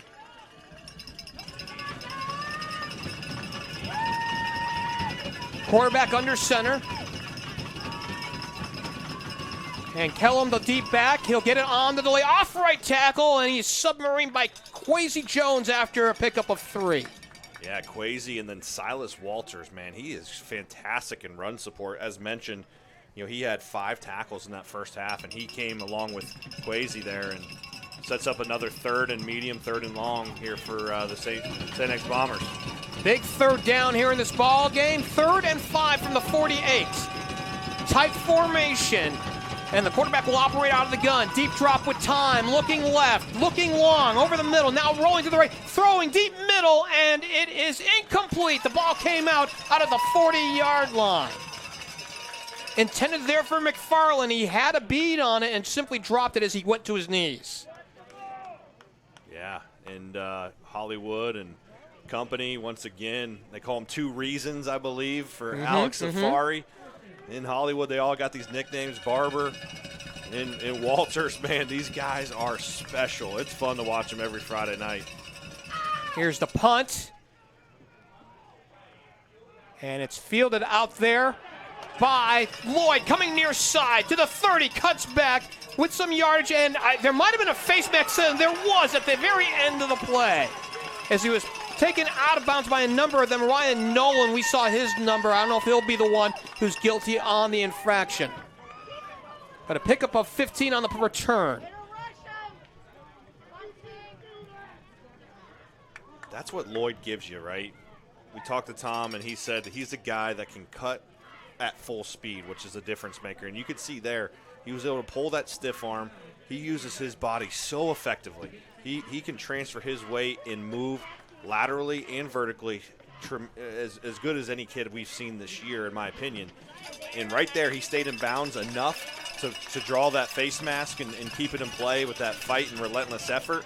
And that's going to now flip the field versus they could have been pinned inside the 20. Now they're back out here right around the 50-yard line coming out, which might be the momentum they needed. So the net on the punt play, and not on the kick, right, but on the punt play, 4 yards. Bolden wants to throw on first down. It goes to Lloyd across the 50, and he is escorted out there by Eli Kirk. Minimal gain on first down, but at least a gain to start things off here on this drive. I guess, partner, you were able to get your mathematics after the first half aligned here for the second half. Like good brothers, right? I brought up the birthday thing, so I just saw from my partner that the gloves were off. On second down, here goes the give to the running back. Off right tackle, into the secondary, Brogdon to the 30. And just like the touchdown run he had a week ago, a big run here to get them down the field. A pickup of 19. Got a chance to talk with Josh prior to the ball game. He was well rested, well ready, good week of practice, and he said, I'm ready to go. Yeah, I love his build. He's a very well-built kid, powerful legs, and you could see it right there. He just churns, right? A little bit different style than Cameron Good, but another physical runner here. And Joshua Brogdon, a wrestler, I believe, right? You've had conversations with his father. Excited for him to come out to the football team, and he's making a huge impact. Twins on each side. On first down, they motion Lloyd to the far side. Bolden to the throw on the right side. Complete out at the 22-yard line. Caleb Rao out there for a modest pickup on first down. Yeah, Rao was out there solo and just a quick little hitch, and maybe that's the completion, right? He was 0 for 7 in the first half. Now that weight is off the shoulders for young Money Mitch, and now maybe he settles in, as we talked a lot about in the first half. Rao picks up 7, 2nd and 3, and Lakota West on schedule for the first time, it seems like tonight. The give to the running back. Brogdon has a first down, cuts back out to the 15 and down to the 13-yard line. A pickup of 9. Let's give the right side of that offensive line some credit. We're always talking about the left line, but Cole Barella and Lahan McCormick, the right tackle, big boy as well, 6'3", 270-pound junior right tackle, making some moves there. They're going to spot the ball officially at the 14. 1st and 10 at the 14. And the keeper by Bolden, touchdown! Right up the middle, Money Mitch scores with 6:44 left to go in the third. 6-3 West.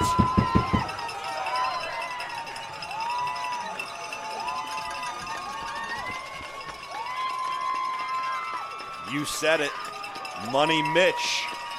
Number 7, 4-6 with a big read option run. The whole defense went after the running back there. They were running so effectively. Mitch pulled it. Great read by Mitch. Sniffed it out. Big touchdown for the Firebirds. Out of the hold of Walters. Howard powers it through to make it 7-3. We got a brand new ball game here in Westchester. For Mitch Bolden, that's his, as we're trying to take a look here, his 5th touchdown rushing this year, and he really needed that one to get the monkey off his back. Yeah, I mean, you can just feel the vibe. You can see the energy, the nonverbal actions of that offense. The defense has been playing with swagger all game. The offense, you could just tell they needed that play. Coming off that penalty, talk about how critical it was for Trent Lloyd to field that punt, stay in bounds, get the penalty, and boom, off they went. Give Joshua Brogdon, once again, that right side of the line some credit. They pull, he runs a read option, and great run by Money Mitch. And what we talked about, he is most effective when he's a dual threat situation. And the read option is right there, and then them having to respect that throw, just like he completed the Rao, all of a sudden, now they're scoring some points. 5 plays on the drive, 52 yards, capped off by the 14-yard keeper by Bolden. Extra points good. It took a minute and 45 off the clock. New score here in Westchester. It's 7-3 in favor of the 1 seed. Undefeated and number 2 in the state, Lakota West. It's been a long time since these Bombers have been down. How do they respond, right? They've lost to 2 teams out of state, one being Brownsburg and one being Cathedral. How do they respond here? End over end kick taken at the 5. Return man 15, 20, and he can't get to the 20, out to the 15-yard line. I mean, he got whacked.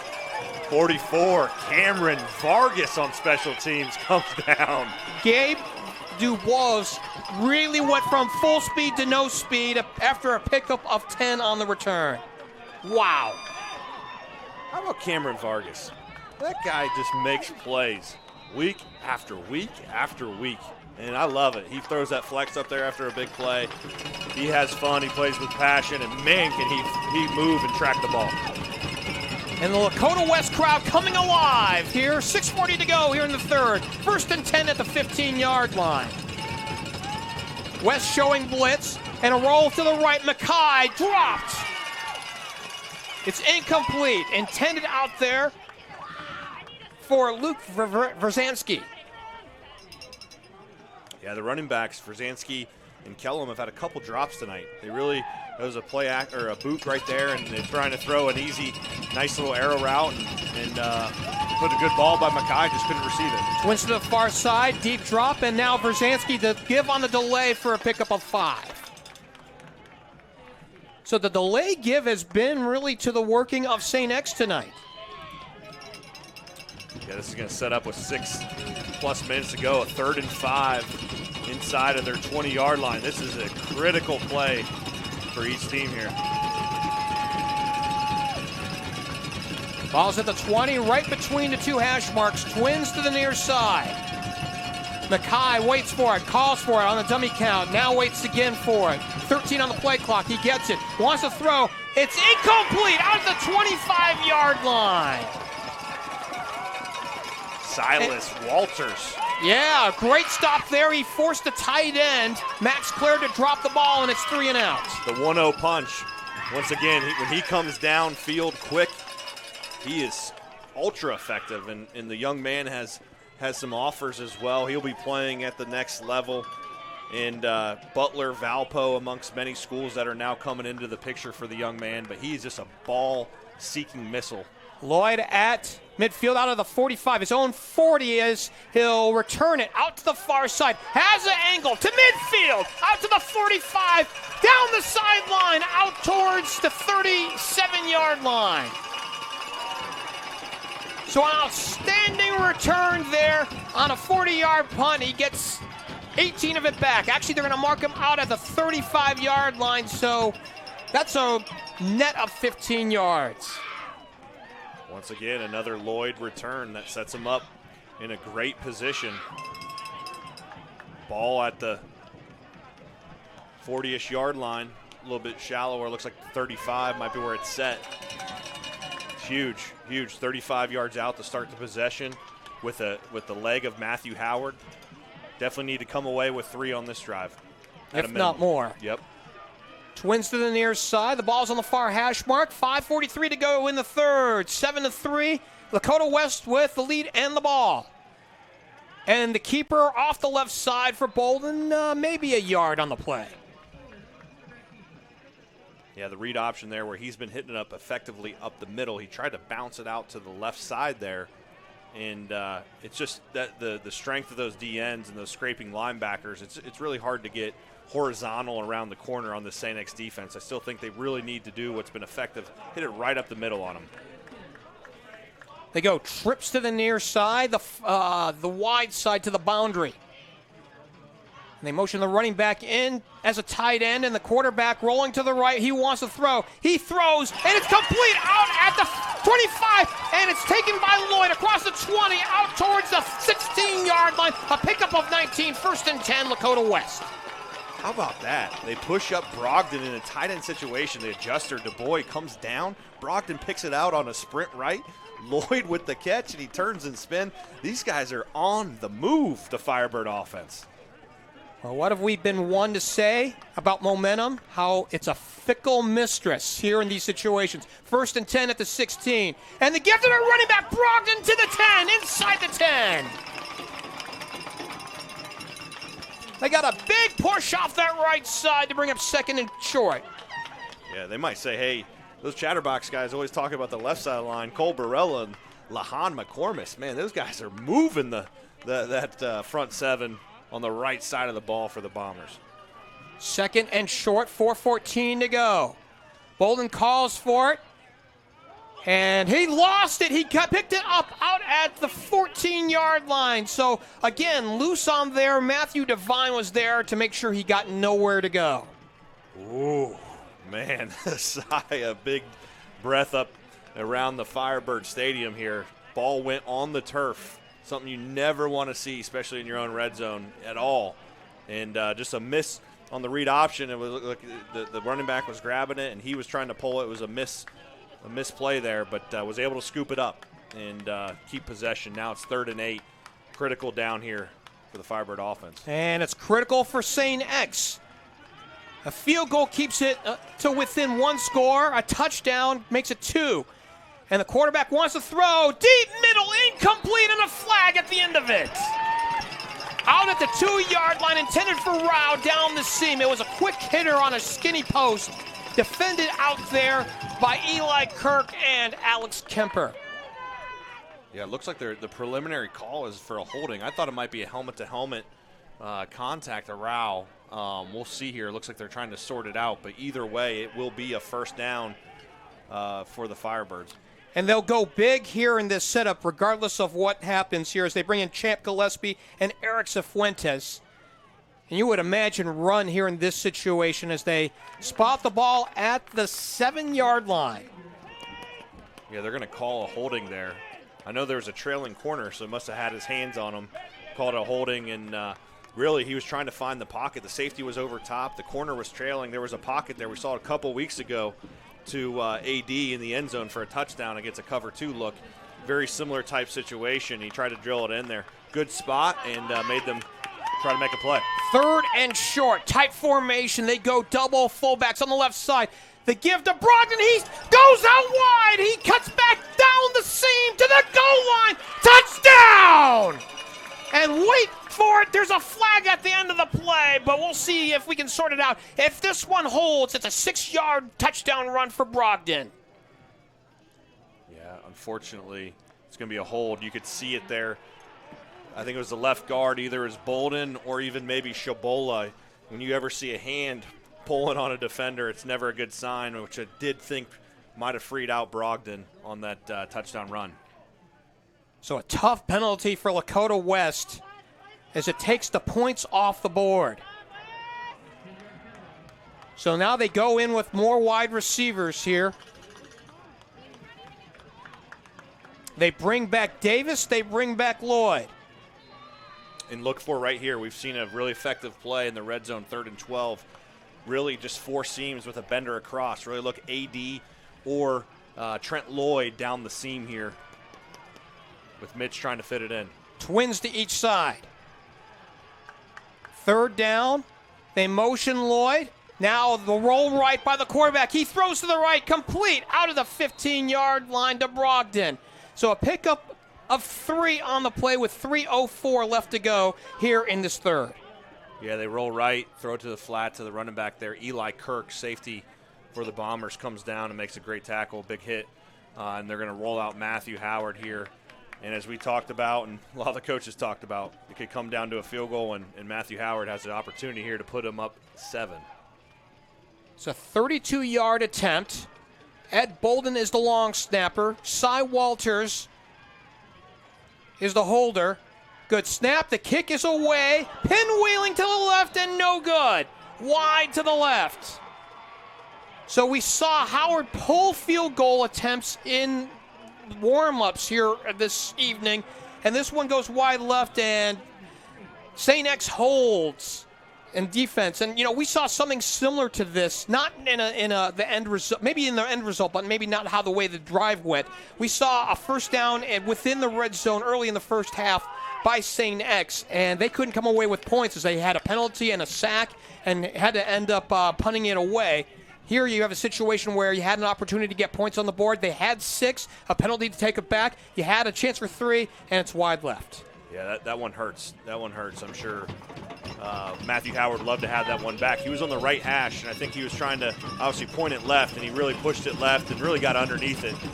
And but they might have to rely on him moving forward, that's for sure. High formation, and the give to the running back, Kellum.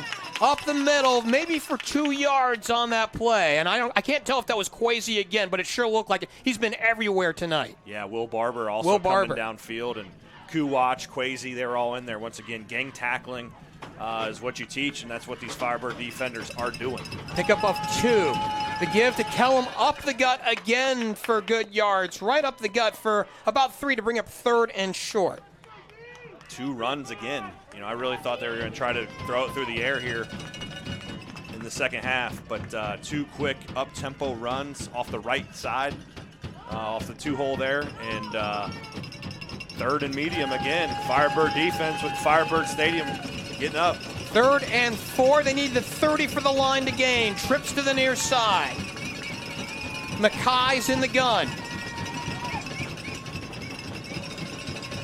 He calls for it. He gets a deep drop. He looks to the left. He throws to the left, and it's complete. No, incomplete. Or they call it complete at the 31. Clifford. They will call it complete. He got the catch in front of Alex Safari, a pickup of 5. They needed 4. Move the chains 1st and 10. Yeah, they run a hunt-arrow combination to the Firebird side of the field, and it looked very questionable, but they gave him the catch there. Clifford from McCaughey. 1st and 10 at the 31. The give to Kellum. A little counter just back to the left and nowhere to go as he ran into, looks like big number 90, Andre Profit. Yeah, Andre Profit, Aiden Miller. Obviously, Aiden Miller with a ton of tackles the first half was in their assist. Mr. Profit, and right up the middle, right? Those defenders up the middle, Profit and Aiden Miller being big-time stalwarts. Under a minute left to go here in this third. 7-3 in favor of Lakota West. Twins to the near side. Now they motion Clifford out to the right side. Play action, deep drop with time. McCaughey throws, and it's incomplete. Looking for Clifford down the near seam, and guarded well there by the secondary of Lakota West. Nobody was home on that double coverage. Yeah, Jair Brown was trailing, but passed him off to Will Barber. Great defense right there, and nothing there. Play action, figuring, hey, we're going to try to get to Clifford. That's been a non-factor for the most part in this game, and the secondary on lockdown.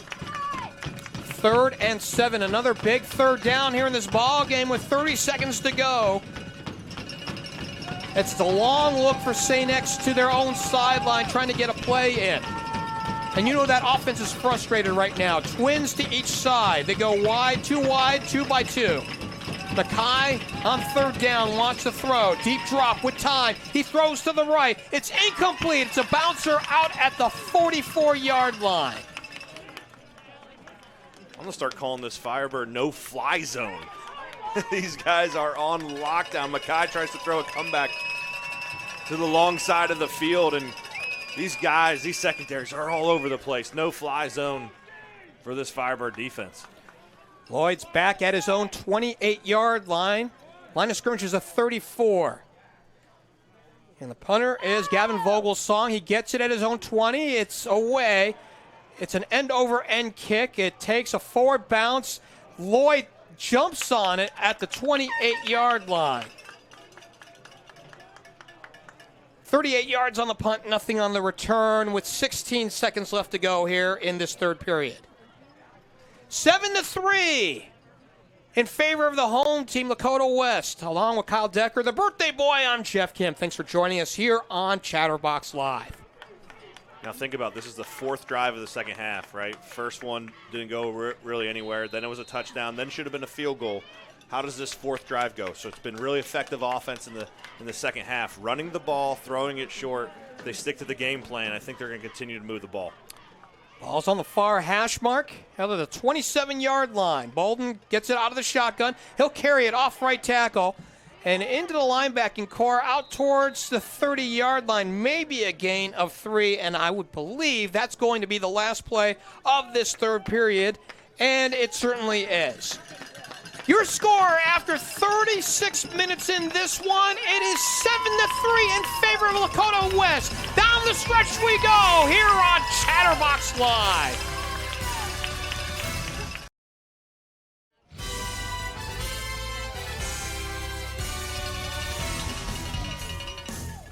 Twelve more minutes left to go here in this one. 7-3 here in Westchester, along with Kyle Decker. I'm Geoff Kim. Thanks for joining us. It's our drive to Canton, our Region 4 final here on Chatterbox Live. Joe Meehan is our producer tonight, and you got some third quarter numbers here.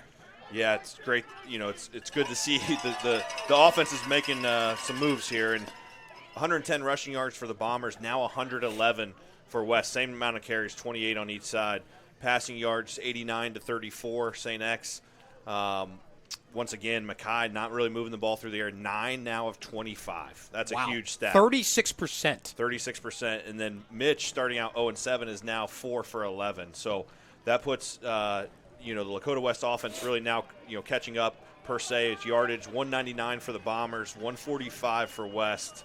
And so really, statistically, these teams are really evening out from an offensive production perspective. We switch sides of the field, 2nd and 8, as West will attack the south end zone. Go right to left. Dummy call on the first. He gets it out of the shotgun, looking left. Home run left for Rao. Incomplete out of the 50-yard line. Defended well out there by Ryan Nolan, but this ball was out of bounds to bring up 3rd down. Yeah, not a big fan going against Ryan Nolan. He's just a 6'3" cornerback, and on the short side of the field, if not go back shoulder there. But 2nd and 8, I would love to see that read option or a short pass to Lloyd. But they are getting one-on-one. I just think a 6'3" cornerback might not be the guy to pick on. First incompletion of this half for Money Mitch, and we had talked during the intermission that he would have to make some big throws if Lakota West was going to win this one tonight. The Region 4 final, 3rd and 8. He'll change the play at the line and now reposition Brogdon to his right. And now we got a flag on the backside in the defensive backfield of St. X, and they're going to move back. Delay of game on the Firebirds, something definitely with a 3rd and 8 you want to avoid. Now it's going to make about 3rd and 13. And this is where you got to be careful, right? You're up 7-3. While you want to convert it, sometimes it's better to punt, especially with the way Rao has been punting almost 40 yards a punt. And with the defense, the no-fly zone, can't turn it over here with an interception. Big play on 3rd down, 3rd and 13 out of the 24-yard line. Just underway here in this 4th period. Bolden calls for it, a quick hitter out in space to the receiver, and I think he lost yardage out there. Yeah, quick screen to AD. Don't mind the play call, just wasn't able to be effective, but it's going to allow your punter to come out and not, it's just hard to convert against a good defense, 3rd and long. And, that one hurts, though, for the Firebirds. It would have been nice for them to move the ball, but once again, they didn't turn it over. It allows Rao, hopefully, to get a long punt here. Rao is stationed inside or actually outside of his own 10-yard outline at the 9. Ball's on the 23-yard line. Punt is partially blocked. And it's recovered out at the 25-yard line. Return man fell backwards. I think it's 48. Sean Riley, who came up with it, and really great field position here coming up for St. X. That's a big turn of events right there. Blocked punt, turnover for the Firebirds. Ball's at the 25. Defense is now going to have to stand strong here because a touchdown really hurts going down 3. So field goal, come away with pretty much not a crazy amount of pain, but touchdown really hurts here. Now this is the best field position tonight to start off a drive for St. X. McCaughey's under center. Double tight end, and along the lay it goes to Verzanski. Off left tackle, out towards the 20-yard line. A nice gain on 1st down, out towards the sideline, a pickup of 8. Yeah, that'll put him at 10 carries for 64 yards, an average over 6 yards a carry. Verzanski's been more effective than Kellum this game so far. Verzanski is the deep back again, off left tackle. He has the 1st down. Out towards the 15-yard line, inside of it. I think a flag came in at the end of the play out of the 14.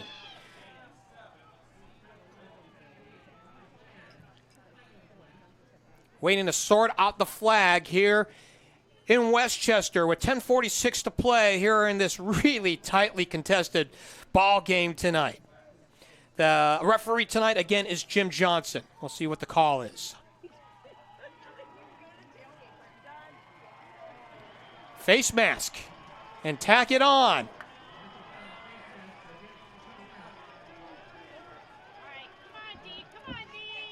Well, this is where they're going to be inside the 10-yard line. This is going to be a big goal line stand here. 3-4 is going to turn more into a 5-2, loading up the box. 1st and goal at the 10. McCaughey motions a man to the right, and the give, and it's stacked up right at the line. Ball came out! West says they have it. We'll see. There's a scrum at the 12-yard line. Was that him? Still no call. And he'll stay up front. Oh, man, they're not going to get it.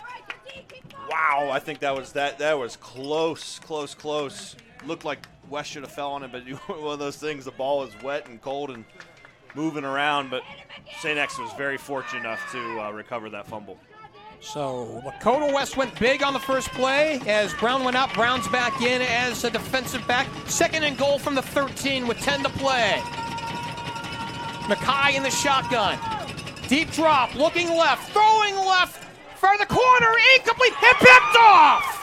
On the deflection! Was it a Fari? Yes!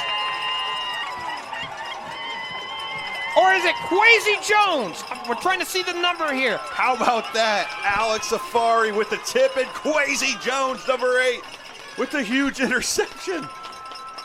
The no-fly zone. Don't try to throw it on these Firebirds. How about that? A trailing linebacker hustling down the play. Afari with the great tip. Look, almost a wheel route. Afari turns, gets his head around, tips the ball. Quasi Jones is following and hustling, catches it as he's running out of bounds at the back of the end zone. So a big defensive stop as St. X got 1st and goal at the 10-yard line. They were pushed back, and now they threw the interception, the first big break, and it belongs to Lakota West, and a flag here to get started on this next drive. Another false start. That is not, we talked about St. X starting their drives in the first half. The Bombers offense, 1st and 15. Firebirds have kind of relayed that in the second half here. 9:49 to go here in this one, 7-3 in this contest. Is there any question who the best defense in this state is? I don't think so. There's no question. These Firebirds are the best defense. 1st and 15. The give comes off the left end, and the running back stacked up back towards the 10-yard line. Looks like Gumbo's back in the game there. It was Gumbo, and Devine, I think, got him. So now you're looking at another 2nd and long, 2nd and 15 at a minimum here, and it's just not a great position to be in. Your odds of being able to move the ball at 2nd and 15, 3rd and long is not great. We'll see if they can come up with a big play here.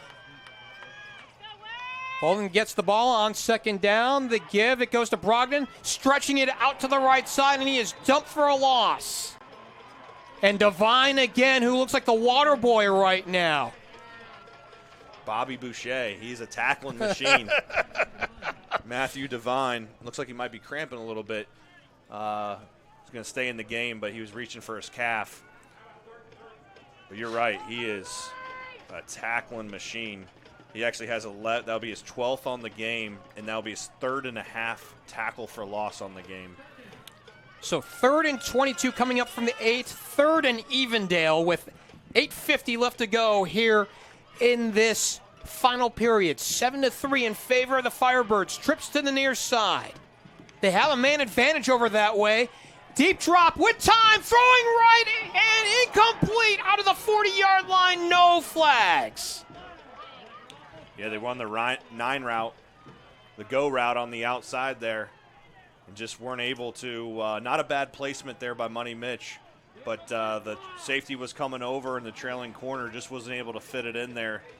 Looked like to Cervantes, I believe, or maybe Brian White or Jackson. Okay, there we go. 3rd time's the charm, partner. And the Bombers with the heels, DuBois with his heels on the 40 here. They come after the punter, and he gets it away. A high spiraling kick.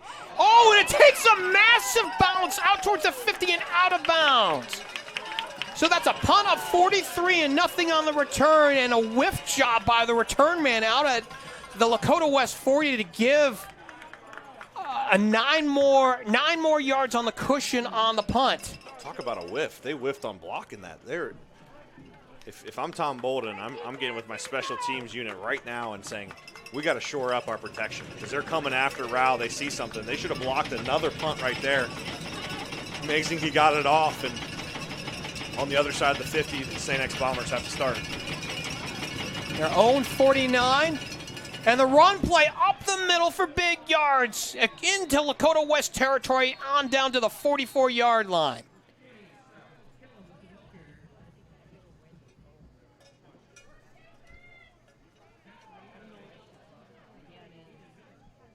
So one thing that we've noticed here for West tonight is they've given up some big yards in the middle of the field, but once St. X has gotten inside the 20, they've been playing lockdown defense.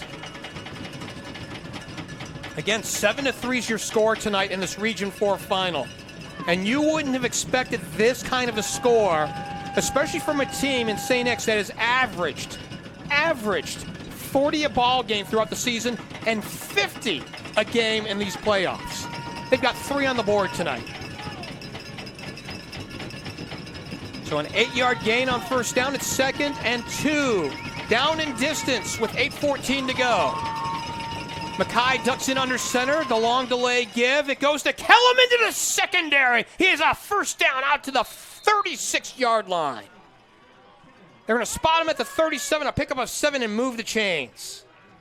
Yeah, they're running right up the middle behind the big center. Usually you don't see your center being the biggest player in your offensive line, but 6'5", Brian Parker, 275 junior, making a big move. Twins to the near side. The give off the delay, and a nice job by Kellum to avoid the initial contact and push the pile forward out to the 34. So he turned nothing into something. And they go quickly back to the line. Again, twins to the near side. They go double tight end. Kellum's the deep back, the lone back. They'll reset on the play. Plenty of time on the play clock, 20 and counting. And the delay off the left side to Kellum once more for good yardage. Out across the 30 down to the 26-yard line, a pickup of 9 on the play. And right now, Lakota West has been challenged like no other team has challenged them on the ground this year. Yeah, that'll put St. X on the game over 150 yards rushing, which we rarely see Lakota West give up 100. They give them a first down, 1st and 10 at the 26.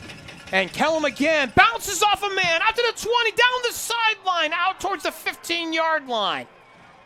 He got bounced out of bounds right around the 15 and moved the chains again, 1st and 10 on a pickup of 11. And they go again quickly to the line. Yeah, bend but don't break. As you said, Jeff, is the name of the game here for the Firebird defense.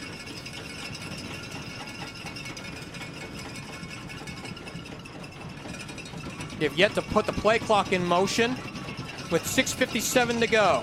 And now they go. McCaughey under center. And Kellum, the deep back off left tackle, cuts back down the seam to the 10, to the 5, to the 3. They're going up tempo. They're going to keep that up tempo. They think they've finally maybe have worn out this Lakota West defensive front 7 enough.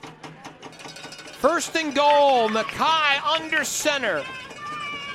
And again, the give to Kellum. He is wrapped up at the 5. He's dropped for a loss. Spun around. He broke through the first wave, and the second wave came in and dropped him for 2. Penetration that time looked like Anish Vyas and Andre Profit were able to get some penetration, and that makes the world of difference, man. When you're at 3-4 and that front 3 are able to make some moves, whether it's a swim move or a nice rip, getting some penetration is key. They go twins to the near side. McCaughey under center. And again, the give, the stretch play off the right side, and they drop Fransky for a loss. A loss of 1 on the play. They were wise to it. Jackson Kuwatch forced them in right there, and I think Aiden Miller, one of the linebackers, were there to clean it up. So consecutive loss plays here to bring up 3rd down and goal. With 5:38 to go. Look for a pass play, 3rd and 5 here. They haven't been throwing it a whole lot. Look for Liam Clifford. McCaughey looks over to the near side. He looks back to his own sideline with 5:24 to go. He gets it. He wants to throw on 3rd down. He's flushed from the pocket. He rolls to the right. He's in trouble. Now he's looking towards the end zone, and it is incomplete. intended for Clifford and deflected away at the last second by Cy Walters. So do you go for 3? Whew. Man, Coach Speck, this is a tough one. I play the win. I play to go for it here, and it's a Region 4 final. I think you got to go for the win here. And they come alive here in Westchester. 4th and 5 with 5:13 to go, 15 on the play clock.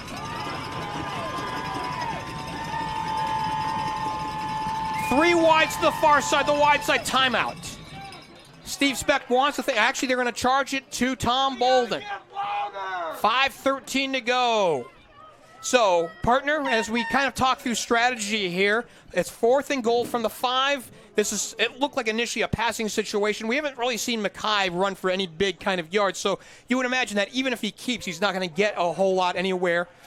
Do you sell out if you're Lakota West, or do you play defense? Yeah, I think you know, if I'm the Bombers, I'm running some sort of rub route with Liam Clifford, put him in a twin situation, and you know, give your best player on offense, even though he's been somewhat silenced tonight, give him an opportunity to go get a ball. And that's how I would run a rub route, a slant arrow type situation for Clifford. On the defensive side, I've said it on 3rd down all night. You can't give McCaughey too much time. I think when we see that, a little bit of pressure, I would definitely bring either Kwesi Jones or Kuwatch, or quite frankly, bring 4 up front and then rush Kwesi or Kuwatch off the side. And it's time to go get that win if you're West. 4th and goal from the 5 as both teams come back out on the field. McCaughey's in the shotgun. They go trips to the far side, twins to the near side. Both sides in a stack. It looks like it's the freeze play, and a flag comes on in. It's a false start. Yeah, they had a bunch left, and Liam Clifford jumped. You see Jair Brown and Nafari on that far side pointing. Try to get out the gate early, and 5 yards back for the Bombers. So now what do you do? 4th and 10, they're going to still go for it. 4th and goal from the 10-yard line. Again, trips to the far side, twins to the near side in a stack. McCaughey, a dummy count with 20 on the play clock. And now he'll reset. He'll motion Kellum back into the line and line him up as a tight end. Deep drop with time. Here comes West throwing in. It is incomplete at the goal line. Silas Walters. The big stop on Terrell McFarland, who dropped the ball right at the goal line. And Lakota West is held with 5:09 to go. Lakota West dials it up. Carlton Gray and company brought pressure that time on that 3rd down. McCaughey had to get it out, and great play by Walters to deflect it, and now it's Lakota West ball. A lot of time still to go here with 5:09 and a couple timeouts, all 3 timeouts for Bombers, so long way to go here. If you're Coach Bolden in the offense, take a deep breath, fellas. We got to get a couple first downs here. You know. It's a knee buckler. That's a knee buckler. buckler. You just saw me buckle my knees on this one. 1st and 10 from the 10-yard line on the near hash mark. And the give off the left side to the running back for a yard. Trying to see if it was Brogdon on that side. It was. Dropped out there by 91, Sam Berkeley. And you still need to be able to pass the ball here, right? We said it if there's one big completion, now is the time. Be smart with your throws. It's 2nd and 8. Once again, I think there's a lot of options for almost a long run, what I consider a long run with a bubble or a slant or a hitch. You don't have to throw it far down the field, but I still think you need to keep them honest. 2nd, and we'll call it a long 8, just outside the 12-yard line on the near hash mark. And again to the running back, into the secondary for a first down. Brogdon to the 30, to the 40, cuts back to midfield, down to the 45, and that is a massive play with 4:14 to go.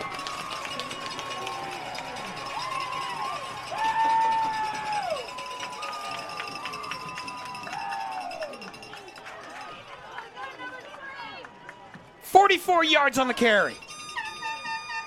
I'm going to start calling JB, Joshua Brogdon, Captain Clutch. Closes it at last week against Coleraine. This week just rattles off a 40-yard run to get outside their own 10. all the way on the other side of the 50. Incredible run by the young man, and great blocking by the left side of the line. 1st and 10 at the 44 on the near hash mark. Brogdon's in the gun.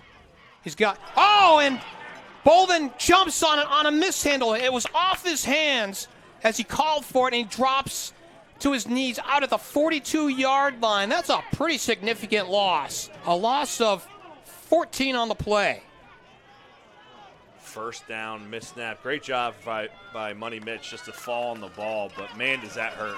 1st and 10 to 2nd and 24, especially when you had that momentum.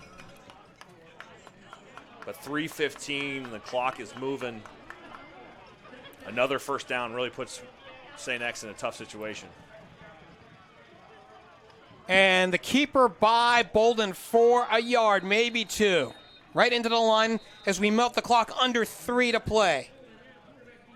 Coach Speck is going to use his first timeout at the 3-minute mark exactly. A huge 3rd down and about 23 here.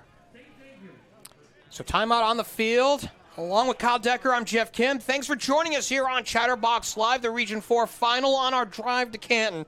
Good old-fashioned, good one. You can call it a classic tonight.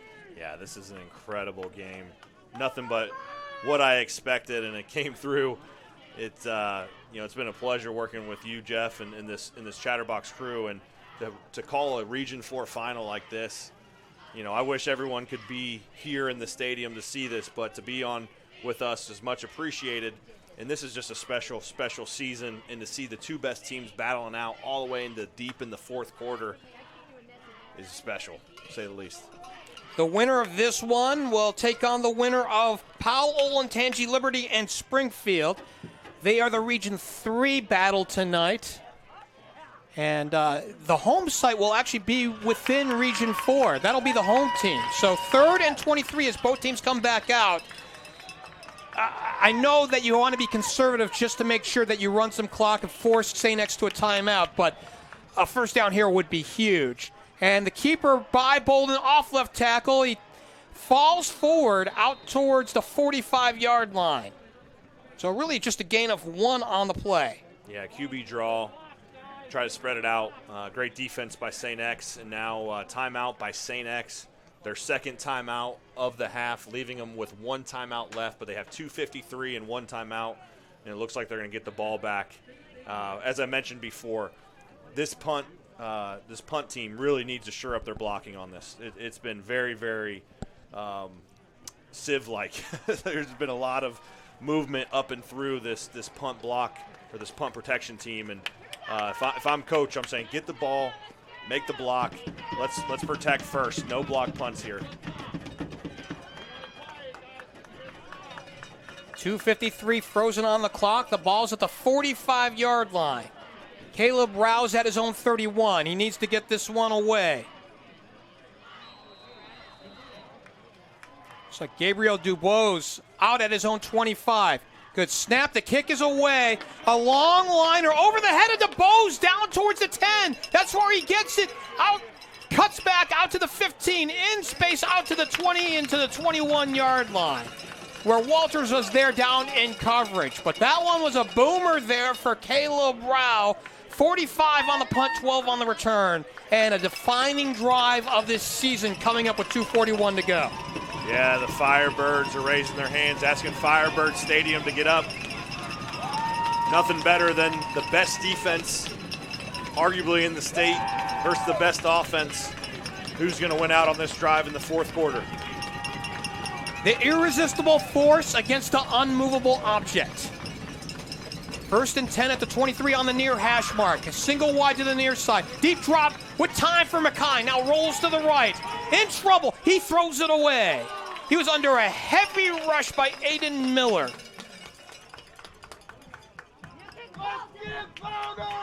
Aiden Miller's a little bit of the unsung hero, right? We call a lot of guys' names out. He's the leading tackler.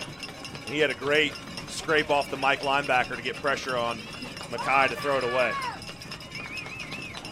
2:34 to go, 2nd and 10. McCaughey in the shotgun with trips left. Deep drop with time, looking left, steps up in the pocket. Now we'll run for it. And now down the sideline, and it is caught or is it out of bounds out at the 45-yard line? It is out of bounds, intended out there for Charles Kellum. No-fly zone back into effect. Jair Hollywood Brown, hooray for Hollywood. Good coverage there. Aiden Miller dropped back in coverage. Only rushed 3, and they were able to get pressure on. 2:26 to go here in this ball game.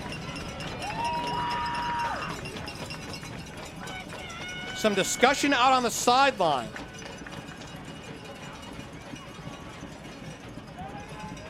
We have one of the officials and one of the coaches for Lakota West getting into it for just a minute.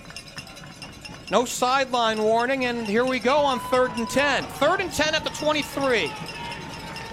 Twins to the near side, trips to the wide side, the far side. McCaughey with a deep drop, looking right, steps up, now is running for his life, and it will be dropped out at the 20-yard line.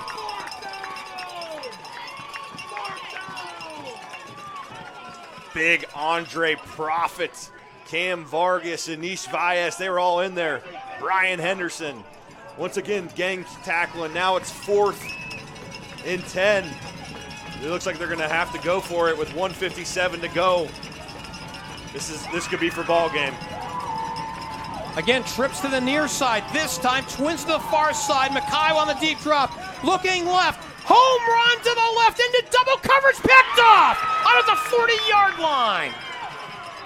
And the return man takes it out of bounds. That is not double coverage. They're going to call a hold on Afari. Wow. They had double coverage on Liam Clifford. They tried to force it in. That's a bad call.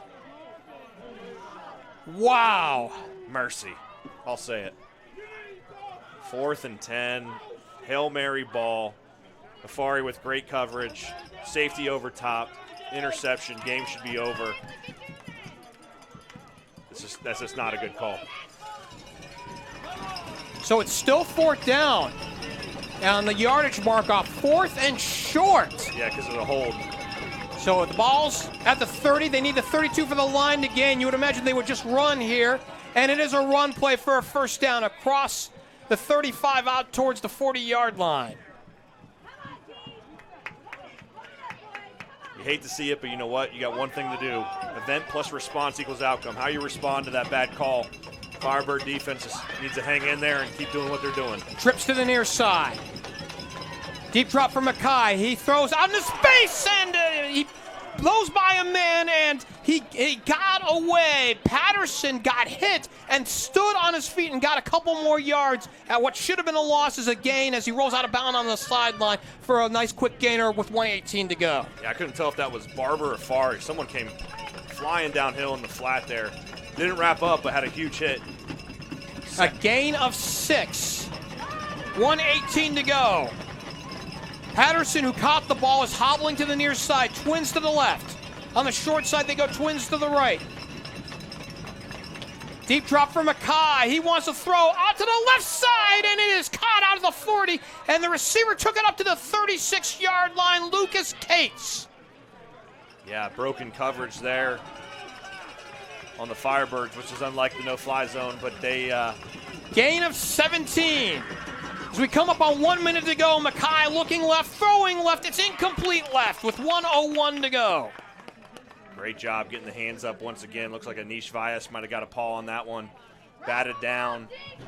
If you're Lakota West, you still have 2 timeouts. I think if they get in a situation here, if West converts another first down, I think maybe regroup and call it a timeout. Taking a breather, but still have opportunity. A lot of yards to go here on the 36 going in. Patterson and McFarland are twins to the near side. Clifford out to the far side. Deep drop for the quarterback with time. He launches the home run into double coverage, incomplete. Down the sideline out to the 5-yard line. McFarland well covered by Hollywood Brown. Yeah, McFarland looking for another flag. Not this time. Double coverage again. Good coverage. Thank goodness they didn't throw the flag. I guess you can say it. We're pro Lakota West up in this booth, being the GMC and covering these guys. So Thank goodness they did not throw a flag there. 3rd and 10 from the 36. Out on the far hash mark. Twins to the near side. McCaughey gets it. Deep drop with time. He throws out to the far sideline. Incomplete to bring up 4th down. Here we go. 50 seconds. The best defense. Dial up some pressure, Carlton Gray. Bring it in. It's 4th and 10. Pull up the cornerbacks. Hey, we have 2 of the best cornerbacks in the state. Pull them up on the receivers. Put some pressure on them. Make them make a play here. And the play of the game right now. 4th and 10. Trips to the near side. McCaughey to pass. Looking right. Now rolling to the right. He launches down the middle. And it's complete out at the 20-yard line. Caught there by Jalen Patterson. Move the chains on 1st down. 4th down, beg your pardon, a pickup of 16. Huge dig route. They're going up tempo here. Conversion for St. X. McCaughey looking again, deep middle, now throwing to the right, and it is caught out at the 16-yard line. Looks like it's Clifford there for a gain of 4. Yeah, you actually, honestly, it's only a 3-yard gain. You kind of want that to be, they've stopped the clock, but hey, call it a catch. Let the clock keep burning up. Well, they call for a timeout here because they've gone to the far sideline. St. X has. We have an official stoppage, and now it is charged to St. X with 31 seconds left to go.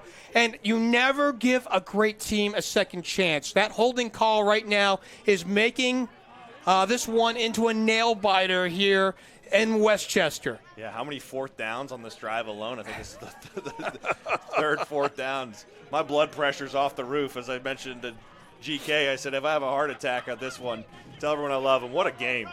What a game. This couldn't be any better. 31 seconds to go. Ball on the 17-yard line. Right now, if I'm Carlton Gray, Tom Bolden, once again, do what you've done all game long. You know, maybe have a little variance, maybe a stun up front, maybe bring a little bit different of a linebacker look. But at the end of the day, I would put my cornerbacks on the islands and saying, hey, you guys are the best corners, and really push the defense to get some penetration. And you see the offense coming out to the sideline, trying to figure out what they're going to do when they get the ball back. And you say when.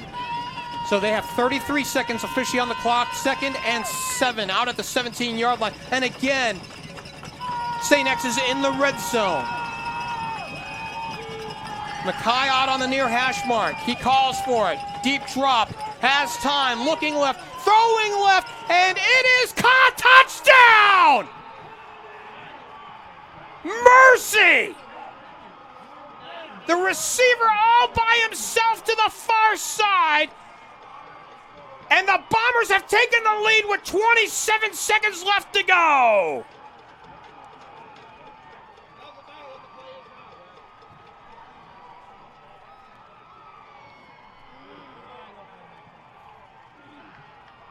So is that Clifford? Clifford on the big catch in the end zone, and a big one here to swing the tide, and it's a first touchdown of the night for the Bombers. That's heartbreaking for the West defense. Great play. Give credit to St. X. Looked like a post corner route.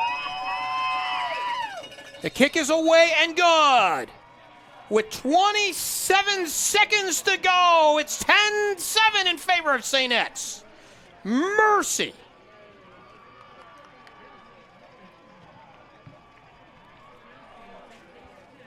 I'll tell you one thing, though.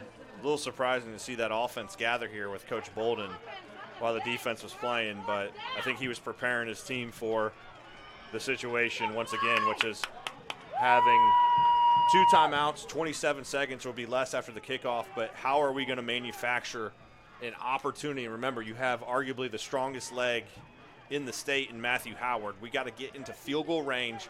I mean, we've seen it in warm-ups. At times, he can kick from 60 out. So, you know, at this point in time, I'm doing whatever I can to get down to about the following 35 to 30, and that's my whole point. You probably about 2 plays to make that happen. 12-play drive. It took up 77 yards, 2 minutes and 14 seconds off the clock. The touchdown to Clifford. The extra point is good. Brand new score. with under 30 seconds left to go. 10-7 St. X with a 3-point lead. Here's the kickoff. And it's a long end-over-end kick into the end zone over the head of Davis, touchback. So for the go-ahead, you need 80 yards, but right now we're thinking about a tie and not the game right now. Absolutely. I think you got to, with 27 seconds, you only got a couple plays. Obviously, you'd take a touchdown, but realistically, all I'm trying to do is get in Matthew Howard range, see if I can punch this thing to overtime. It looks like they're going to come out with a cover 2, which I expected, some sort of prevent. In the cover 2, there's middle pockets. Look for a middle seam, a long dig route, a corner to the outside. Those are things you look at. And here we go. Deep drop for Bolden with time. He steps up. And now he's on the run. He's knocked down from behind at the 25, and they're going to have to hurry. A pickup of 6. We got a timeout with 20 seconds left to go. That's where you ideally look. I mean, that's what you got to know when there's cover too high.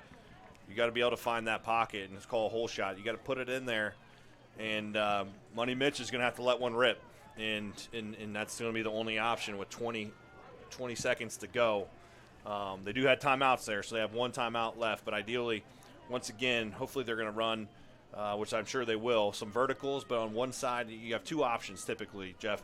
You have, I see twins on one side, trips on the other, and you have some vertical routes, and then you got, if you don't like that, depending on the safety and what the matchups are, then you can come back to maybe a corner route and a dig, and so you have multiple options on different layers, and that's where you got to really attack it. You got to look to get about 20 to 25 yards, get out of bounds. Ideally, with about 12 seconds to go, you can maybe run 1 or 2 other plays, get Matthew Howard out there, and push this thing to overtime. A lot of prayers being asked for right now on the home sideline with 20 seconds left to go. Along with Kyle Decker, I'm Geoff Kim. Thanks for joining us in a classic in Region 4, the championship here in Westchester. 10-7 in favor of St. X. They just scored on a touchdown to Clifford out in the corner of the end zone on the far side. He was wide open for the score. Second, and we'll call it 5. Bolden calls for it out of the timeout. Deep drop, looking. He throws over the middle, and it is complete.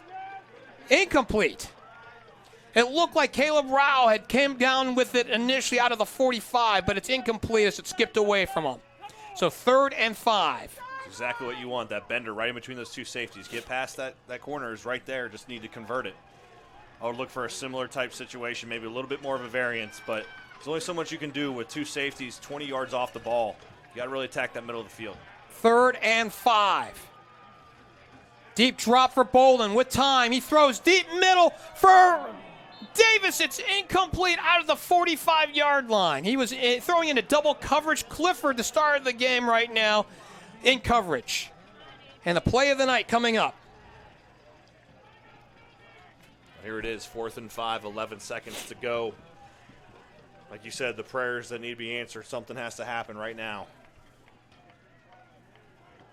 You still have time to run a play, call timeout. You don't have to run as much trickery yet. Trips to the near side. Play of the night is right here on 4th and 5.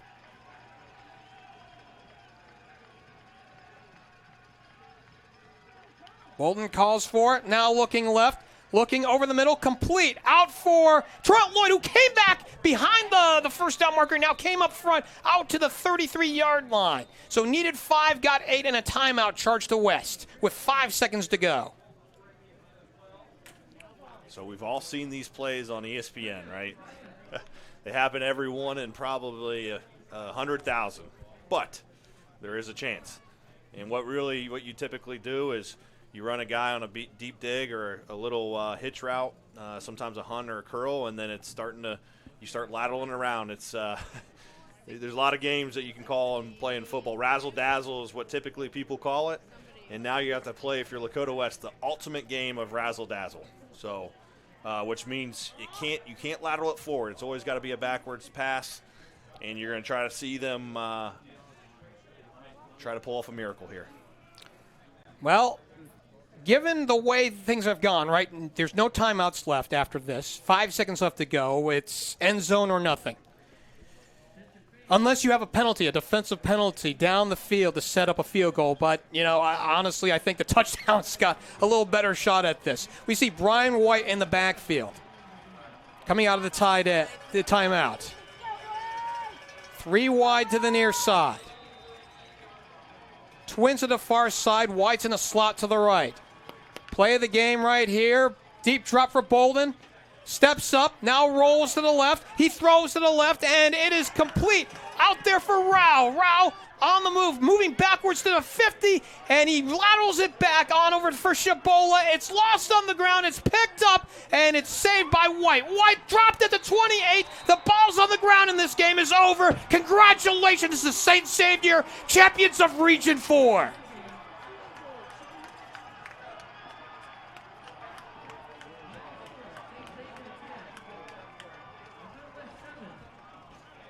An unreal sequence of events tonight here in Westchester. An interception that didn't go because of a holding penalty. You gave St. X life.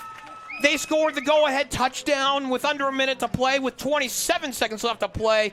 And West cannot answer back in the final closing seconds, and their season ends at 8-1. They had a fine effort here throughout this season.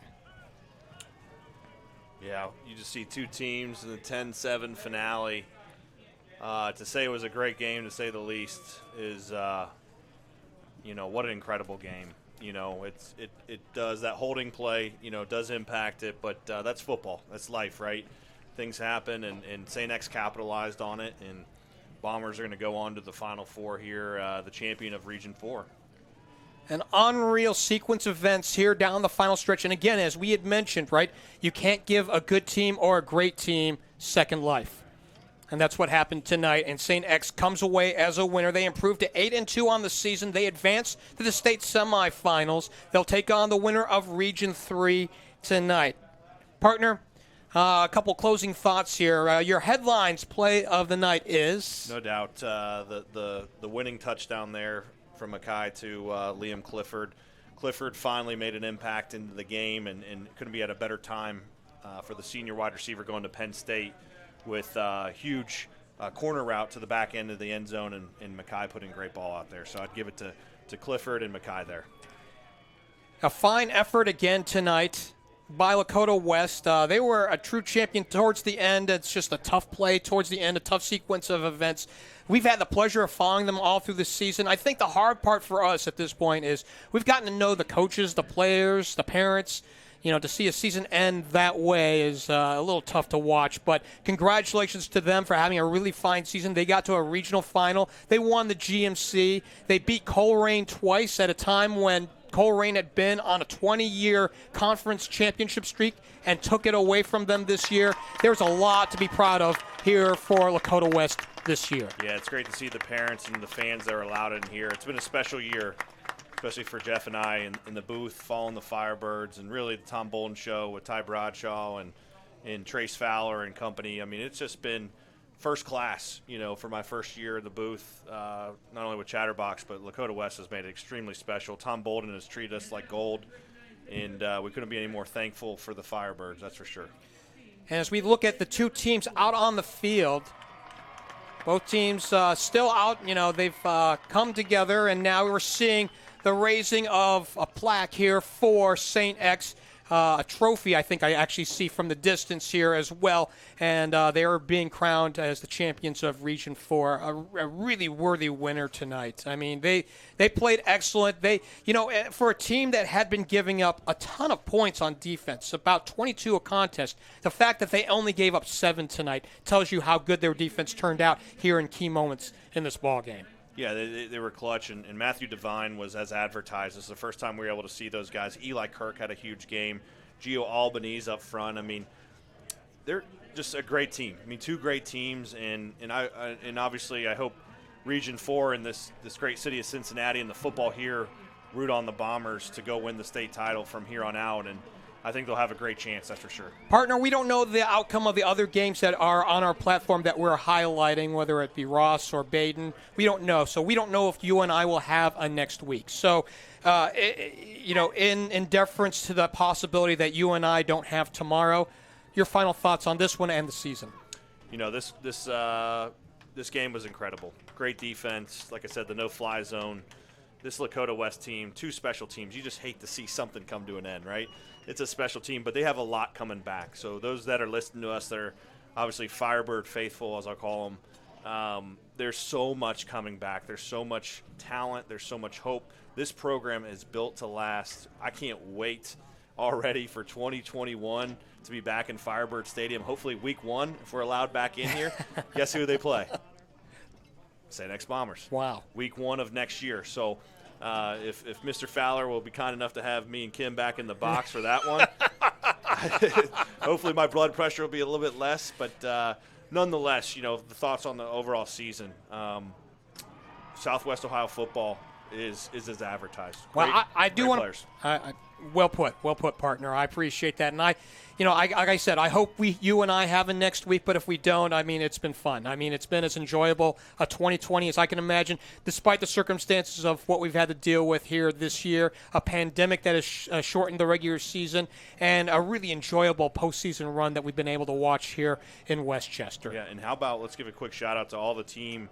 You know, there's so many guys that go into this thing that I learned, you know, just coming in, and we get to be the voices, but the behind-the-scenes guys that we learned throughout this year, there's so much people that make the Chatterbox Group so special. And once again, we're on to something. Coach Specht, I'll leave it at this. He said, what's all this Chatterbox all about?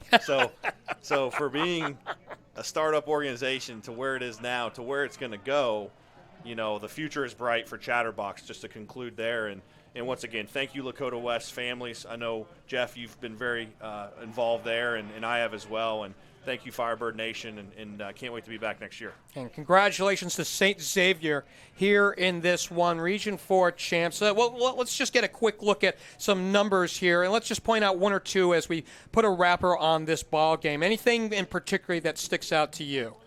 Yeah, you know, Clifford, obviously, with that touchdown, right? He was pretty much under 20 yards. He had a couple catches there at the end for 5 for 45. The defensive stout, you know, play 14 of 38 for Brogan McCaughey. So from a defensive perspective, that might be the worst game of his career ever from a completions percentage. So he had an interception as well for 150 yards and a touchdown. Kellum on St. X, 22 attempts for 110 yards. Brogdon, great game, 8 attempts for 77 yards, 9.6 a carry, really came open there. And Trent Lloyd obviously made fantastic plays as a punt returner, 3 catches for 31 yards. But overall, you know, the resounding theme is great defense. You know, Aiden Miller, 14 tackles and a sack tonight. 14 tackles and a sack. That guy plays his heart out every night and is a very special player. Will Barber, knows a tough loss for him as a senior, 10 tackles tonight as well. An excellent effort here by the Firebirds as they exit the season 8-1 as they wrap things up. St. X advances to the state semifinals, 8-2 their record here. Partner, again, a fun one here. I hope we get it next week, but if we don't, thank you, partner. Absolutely. Again, the final tonight, 10-7, St. X the winner as they advance to the state semifinals. We'll allow our folks on the box score to really properly say goodnight and goodbye to you as far as our football season's concerned. But, we do want to say specifically, thanks to our main man up here, our executive producer, Trace Fowler.